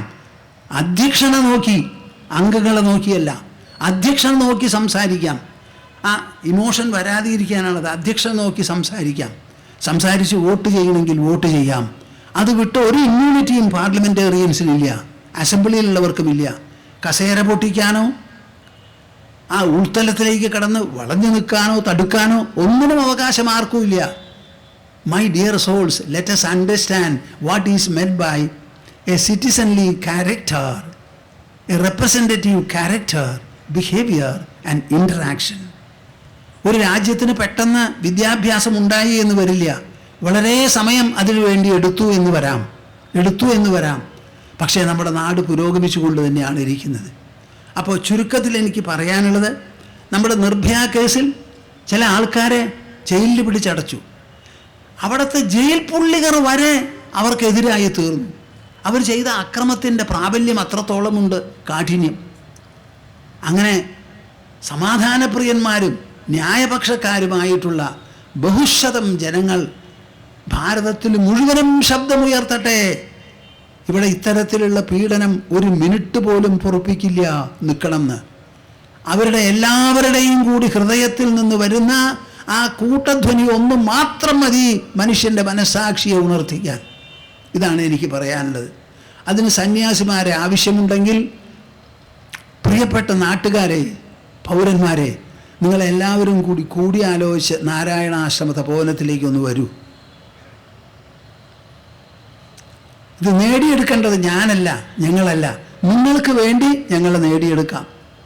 ഡൽഹിയിൽ വെച്ച് സന്യാസിമാരെ കൂട്ടായി വെടിവെച്ചു. എന്നിട്ട് എന്തുണ്ടായി? ആ വെടി അധികാരികൾക്കും കിട്ടി. ഇവിടെ ഒരു സത്യമുണ്ടെന്നുള്ളത് നമ്മൾ മനസ്സിലാക്കണം. സത്യമുണ്ടെന്ന് മനസ്സിലാക്കണം. ആരെയും അധിക്ഷേപിക്കുന്നതിൽ അർത്ഥമില്ല, ഇടിച്ചു താഴ്ത്തി കാണുന്നതിലും അർത്ഥമില്ല. അപ്പം ജനാർദ്ദൻ്റെ ചോദ്യം ഇതിലൊന്നും പെടാത്തതാണെന്ന് ഈ വേദിയിൽ നിന്ന് പറഞ്ഞപ്പോൾ എൻ്റെ ധർമ്മബോധം, എൻ്റെ സത്യബോധം എന്നെ വിടുന്നില്ല അതിന് മറുപടി പറയാൻ. ഞാൻ ഇതിനു വേണ്ടി ജനിച്ചവനാണ്. ആത്മനോ മോക്ഷാർത്ഥം ജഗദ്ഹിതായ ച. എനിക്ക് വേണ്ടിയിട്ടുള്ള മോക്ഷം അതാണ് ആദ്യം കയ്യിലാക്കിയത്. പിന്നെ ജഗദ്ഹിതായ ച, ജഗത്തിൻ്റെ നന്മയ്ക്ക് വേണ്ടിയാണ്. ആ ജഗത്തിൻ്റെ നന്മയിൽപ്പെട്ടതാണ് ഇതൊക്കെ. മയ്യനന്തമഹാംബോധൗ ജഗദ്വീചി സ്വഭാവതഃ ഉദേതു വാസ്തമായാതു നമേ വൃദ്ധിർ നചക്ഷതി. മയ്യനന്തമഹാംബോധൗ ജഗദ്വീചി സ്വഭാവതഃ. ഞാൻ ചൊല്ലിത്തരാം, ചൊല്ലിക്കോളൂ. മയ്യനന്തമഹാംബോധൗ മയ്യനന്തമഹാംബോധൗ ജഗദ്വീചി സ്വഭാവതഃ ജഗദ്വീചി സ്വഭാവതഃ ഉദേതു വാസ്തമായാതു നമേ വൃദ്ധിർ നചക്ഷതി. നമേ വൃദ്ധിർ നചക്ഷതിഃ. സന്യാസിമാരുടെ കവചം ഇതാണ്, തത്വജ്ഞാനികളുടെ കവചമാണിത്. മയി അനന്തമഹാംബോധൗ, അനന്ത സമുദ്രമായിരിക്കുന്ന എന്നിൽ ജഗദ്വീചി. ഒന്ന് പറയൂ. ജഗദ്വീചി. എന്താ എല്ലാവരും കൂടി പറയാത്തേപ്പാ? ജഗദ്വീചി. ജഗദ്വീചി. നിങ്ങൾക്ക് എന്നോട് ദേഷ്യമയ്യോ? പിന്നെ എന്താ മിണ്ടാണ്ടിരിക്കണേ? എനിക്ക് കേൾക്കണപ്പാ നിങ്ങൾ പറയണത്. ജഗദ്വീചി ജഗദ്വീചി ജഗദ്വീചി ജഗദ്വീചി ജഗദ്വീചി. ജഗദ്വീചി. അനന്ത സമുദ്രമായിരിക്കുന്ന എന്നിൽ ഈ ജഗത്ത് എന്ന് പറയുന്ന തരംഗം ഉദേതു വാസ്തമായാതു. ഇത് ഉദിക്കട്ടെ അസ്തമിക്കട്ടെ, ഉദിക്കട്ടെ അസ്തമിക്കട്ടെ. ജഗദ്വീചി സ്വഭാവതഃ. സമുദ്രത്തിൽ സ്വാഭാവികമായി എങ്ങനെ അലയുണ്ടാകുന്നുവോ, തരംഗങ്ങൾ ഉണ്ടാകുന്നുവോ, തിരമാല സംഭവിക്കുന്നുവോ, അതുപോലെ എൻ്റെ ഉള്ളിൽ ചിന്തകൾ, വിചിന്തനങ്ങൾ, വികാരങ്ങൾ, സങ്കല്പങ്ങൾ, വികല്പങ്ങൾ, ആലോചനകൾ, അന്വേഷണങ്ങൾ, നിഗമനങ്ങൾ, ഇങ്ങനെ എന്തും ഇങ്ങനെ മാറി മാറി മാറി മാറി വന്നോട്ടെ. ഈ വരുന്നതൊക്കെ ഉദിക്കുന്നു, അതുപോലെ അസ്തമിക്കുന്നു. ഒരൊറ്റ ചിന്ത അസ്തമിക്കാത്തത് നമ്മുടെ ഉള്ളിലില്ല, ഒരു വികാരം ശാന്തമാകാത്തതില്ല. ഇതൊക്കെ വരുന്നതും പോകുന്നതും സ്വാഭാവികമായിട്ടാണ്. സ്വാഭാവികമായി വരുന്ന ഇവയെ ഞാൻ എന്ത് ചെയ്യണം? ഒന്നും ചെയ്യണ്ട. അവ ഉദിക്കുന്നത് അസ്തമിക്കാനാണ്, അസ്തമിക്കുന്നതോ വീണ്ടും ഉദിക്കാനാണ്. സുഖം വരുന്നു പോകുന്നു, ദുഃഖം വരുന്നു പോകുന്നു എന്ന് പറഞ്ഞ മാതിരി ഈ ഉള്ളിലുള്ള ഈ വിചാരഗതികളെല്ലാം, വികാരഗതികളെല്ലാം, ആലോചനയും കണ്ടുപിടുത്തങ്ങളുമെല്ലാം അത് ഉദിച്ചോട്ടെ അസ്തമിച്ചോട്ടെ. നമേ വൃദ്ധി നചക്ഷതി. എനിക്ക് ഒരു വിധത്തിലുള്ള വർധനയും ഉണ്ടാവുന്നില്ല, കുറവും ഉണ്ടാവുന്നില്ല. നിങ്ങൾ എന്നോടൊന്ന് പറയൂ, നിങ്ങളുടെ വ്യക്തിത്വത്തിൽ ശരീരം, പാഞ്ചഭൗതികമായ ശരീരം നിറഞ്ഞിരിക്കുന്നു. ഒന്നിലോ എല്ല്, ഇല്ലെങ്കിൽ മാംസം, ഇല്ലെങ്കിൽ രക്തം, ഇല്ലെങ്കിൽ വായു, ഇല്ലെങ്കിൽ മജ്ജ, ഇങ്ങനെ നിറഞ്ഞിരിക്കുകയാണ് ശരീരത്തിൽ. ആ ശരീരം വിട്ട് അതിൻ്റെ ഉപരിഘടകങ്ങളാണ് മനസ്സ്, ബുദ്ധി, അഹങ്കാരം, ആത്മ. ഇങ്ങനെ നിൽക്കുന്ന വ്യക്തിത്വം നിറഞ്ഞിരിക്കുകയല്ലേ? എന്താ മിണ്ടാത്തെ? നിറഞ്ഞിരിക്കുന്ന വ്യക്തിത്വത്തിൽ വേറെ എങ്ങനെയാ വരിക?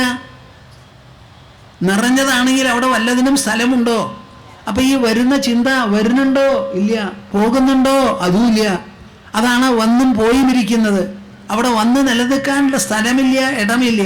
വാസ്തമായാതു, ഉദിക്കട്ടെ അല്ലെങ്കിൽ അസ്തമിക്കട്ടെ. നമേ വൃദ്ധി, I neither increase nor do I decrease. I am already full with substances. I am full with the infinite ocean, that consciousness which I am. In that infinitude, can there be a sprouting, a rising? Can there be a setting? ആദ്യം പറഞ്ഞതിൽ വിശ്വബോട്ട് എന്ന് പറഞ്ഞു, വിശ്വവഞ്ചിയെന്ന്. ഇവിടെ പറയുന്നത് രണ്ടും ജലമാണ്. ഞാൻ അനന്ത സമുദ്രമാണ്. ആ സമുദ്രത്തിൽ വരുന്നത് ജലമയമായ വീജികളാണ്. ആ വീജികൾ ഉദിക്കട്ടെ അസ്തമിക്കട്ടെ, എനിക്കെന്താണ്? ഉദിക്കുന്നത് ജലം, ജലതരംഗം. എവിടെ ഉദിക്കുന്നുവോ അതും ജലം. ആ ജലത്തിൽ ജലതരംഗം ഉദിച്ചത് കൊണ്ട് ജലത്തിന് എന്തെങ്കിലും തരത്തിലുള്ള കോട്ടമോ പോറലോ ക്ഷതമോ ഏൽക്കുമോ? എന്താ വരുമുണ്ടാതെ? വെള്ളപ്പൊക്കമുണ്ട്. നിങ്ങൾ കുറേ അധികം വെള്ളം എടുത്തിട്ട് മേപ്പെട്ട് കൊണ്ടുപോയി 1 കിലോമീറ്റർ പോയതിന് ശേഷം താഴത്തേക്ക് അങ്ങോട്ട് ഒഴിക്കൂ. അത് ശക്തമായി വന്ന് വീഴും, വല്ലാതെ സ്പ്ലാഷ് ചെയ്യും. ഇങ്ങനെ സ്പ്ലാഷ് ചെയ്താലും ഒഴിച്ച വെള്ളത്തിനോ എവിടെ ഒഴിക്കുന്നുവോ ആ വെള്ളത്തിനോ കടുകട വ്യത്യാസം വരുമോ? ആഘാതം വരുമോ? അതുകൊണ്ട് എന്ത് ചിന്തയും എന്നെ ബാധിക്കില്ല, എന്ത് ആലോചനയും എന്നെ ബാധിക്കില്ല. ഞാൻ സമുദ്രമാണ്, അനന്ത സമുദ്രമാണ്. അതിൽ ജലം കൊണ്ട് തന്നെയാണ് വീജികൾ സംഭവിക്കുന്നത്. ആ ജലവീജികൾ കൊണ്ട് എനിക്ക് ഒരു തരത്തിലും കോട്ടം വരാനില്ല എന്നുള്ള ഉറപ്പിലാണ് ഞങ്ങൾ ഇരിക്കുന്നത്. അതുകൊണ്ട് സമാജത്തിൽ നടക്കുന്ന ഈ കോലാഹലങ്ങളെ ചൊല്ലി ദുഃഖിച്ച് ചാവാൻ ഞങ്ങളെപ്പോലെയുള്ളവർ ഉദ്ദേശിക്കുന്നില്ല. പക്ഷേ സമാജത്തിന് വേണ്ടി അതിന് പരിഹാരം കാണണം എന്നൊരു വിചാരം സ്വാഭാവികമായും മനസ്സിലുള്ള ഞങ്ങൾക്ക് ഒരു ഉരുക്കമുണ്ടാവും. അതിനുവേണ്ടി എപ്പോഴും അങ്ങനെയാണല്ലോ കണ്വ മഹർഷി ശകുന്തളയെ വളർത്തിയത്. ഗർഭാണെന്ന് മനസ്സിലായപ്പോൾ ഉടനെ പറഞ്ഞയച്ചുല്ലോ. അതിനെപ്പറ്റി രണ്ടാമത് ചിന്തിച്ചില്ലല്ലോ. വാൽമീകി മഹർഷി ശ്രീരാമൻ ഉപേക്ഷിച്ച സീതയെ, ഗർഭിണിയായ സീതയെ ഒരു വാക്ക് പോലും പറയാതെ, എൻ്റെ പൊന്നുമോളെ, ഞാൻ നിന്നെയും കുറ്റം പറയുന്നില്ല, നിൻ്റെ ഭർത്താവിനെയും കുറ്റം പറയുന്നില്ല, നിനക്ക് വേണ്ട സംരക്ഷണം എൻ്റെ ഗൃഹസ്ഥ ശിഷ്യന്മാർ വഴി നൽകി ഞാൻ പരിരക്ഷിച്ചോളാം എന്ന് കണ്ട മാത്രയിൽ പറഞ്ഞ് ഏറ്റെടുത്തത് എങ്ങനെയാ? അങ്ങനെയുള്ള ഒരു ഉരുക്കം ഞങ്ങൾക്കൊക്കെ ഉണ്ടാവും.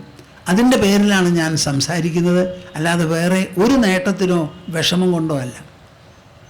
വിഷമം ഉണ്ടാവരുത്. സർവ്വ വിഷമങ്ങൾക്കും പരിഹാരമാണ് ആത്മജ്ഞാനം, പരിഹാരമാണ് ജീവൻ മുക്തി.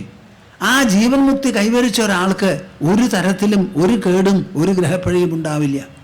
അപ്പോൾ ഈ ലോകത്തിൽ എന്ത് സംഭവിച്ചാലും അതിനെ ആത്മസാത്കരിക്കാനുള്ള വിവേകവും വീക്ഷണഗതിയും ഞങ്ങൾക്കുണ്ട് എന്ന് ഞാൻ 1000 തവണ പറയുന്നു. അതിനുശേഷം പറയുകയാണ്, അങ്ങനെയാണെങ്കിലും ശരീരം ഉള്ളിടത്തോളം കാലം നമ്മുടെ സമാജത്തിനോട് കാരുണ്യവർഷം ചൊരിയുന്നവരാണ് ഞങ്ങൾ. ആ സമാജത്തിന് വേണ്ടി അതാത് കാലത്ത് എന്തു വേണമെങ്കിലോ അത് ചെയ്യാൻ തയ്യാറാകും സന്യാസിമാർ. തയ്യാറില്ലാത്തവർ ഈ കാര്യം മനസ്സിലാക്കാത്തത് കൊണ്ടും അതിനുള്ള ബലമില്ലാത്തത് കൊണ്ടുമാണ്. നമ്മുടെ നിഷ്ഠ നഷ്ടപ്പെട്ടു പോകുമോ, എൻ്റെ ജ്ഞാനത്തിന് കളങ്കം വരുമോ, ഞാൻ പാപിയാകുമോ എന്നുള്ള ഭയമാണ് അവർ തടുത്തു നിർത്തുന്നത്. ഭൂമാനന്ദ സ്വാമിക്ക് അങ്ങനെയുള്ള ഭയമില്ല, അങ്ങനെയുള്ള തെറ്റിദ്ധാരണയുമില്ല. അതാണ് വളരെ ഊക്കോടും ഉണർവോടും ശേഷിയോടും കൂടി ചില കാര്യങ്ങളൊക്കെ ചെയ്യാൻ പുറപ്പെട്ടത്. അതൊക്കെ കുറേ മുമ്പായിരുന്നു, ഇപ്പോൾ അതൊക്കെ വിട്ടു. ഇപ്പം നമ്മളിങ്ങനെ ലോകക്ഷേമത്തിന് വേണ്ടി ചെയ്തുകൊണ്ടിരിക്കുകയാണ്. എന്നാലും ജനാർദ്ദനൻ ചോദിച്ചതിന് ശാശ്വതമായൊരു മറുപടി എനിക്ക് പറയണമെന്ന് തോന്നി ഞാൻ പറഞ്ഞതാണ്. I have given you the answer according to the democratic situation that we have in the country, according to the great constitution that the constitution makers have given us. എനിക്ക് കോൺസ്റ്റിറ്റ്യൂഷനെ പറ്റിയും ചില വിമർശനങ്ങളുണ്ട്. അത് വേണ്ടതുപോലെ എഴുതിയിട്ടില്ല എന്നുള്ള അഭിപ്രായം എനിക്കുണ്ട്. അത് ഞാനിപ്പോൾ ഇവിടെ പറയുന്നില്ല. ഭാരതത്തിനെ ഒരു ഭാരതം രാഷ്ട്രമായി കണ്ടിട്ടില്ല. ബ്രിട്ടീഷുകാർ തന്ന ഒരു പിടി മണ്ണായിട്ടാണ് കണ്ടത് അവർ. അതിനെ മാതൃഭൂമി എന്ന് പറയാൻ പോലും അന്ന് ചിലർ ശബ്ദമുയർത്തിയപ്പോൾ അത് ചെവിക്കൊള്ളാത്ത ഭരണഘടനാ കർത്താക്കളാണ് നമുക്കുണ്ടായിരുന്നത്.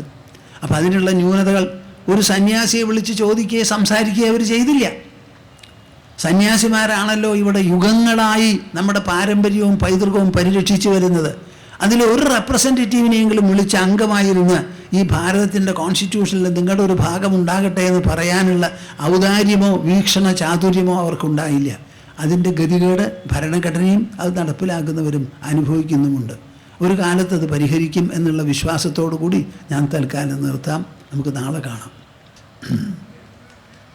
സംവേദ്യവർജിതമനുത്തമമേകമാദ്യം സംവിത്പദം വികലനം കലയൻ മഹാത്മൻ ഹൃദ്യേവ തിഷ്ഠ കലനാരഹിതക്രിയാം തു കുർവൻ അകർത്തൃപദമേത്യ സമോദിതശ്രീ കുർവൻ അകർത്തൃപദമേത്യ സമോദിതശ്രീ. നമുക്ക് സമാപന ഓങ്കാരം ജപിച്ച് പിരിയാം. ഹരിഹി ഹരിഹി ഹരിഹി. ഓ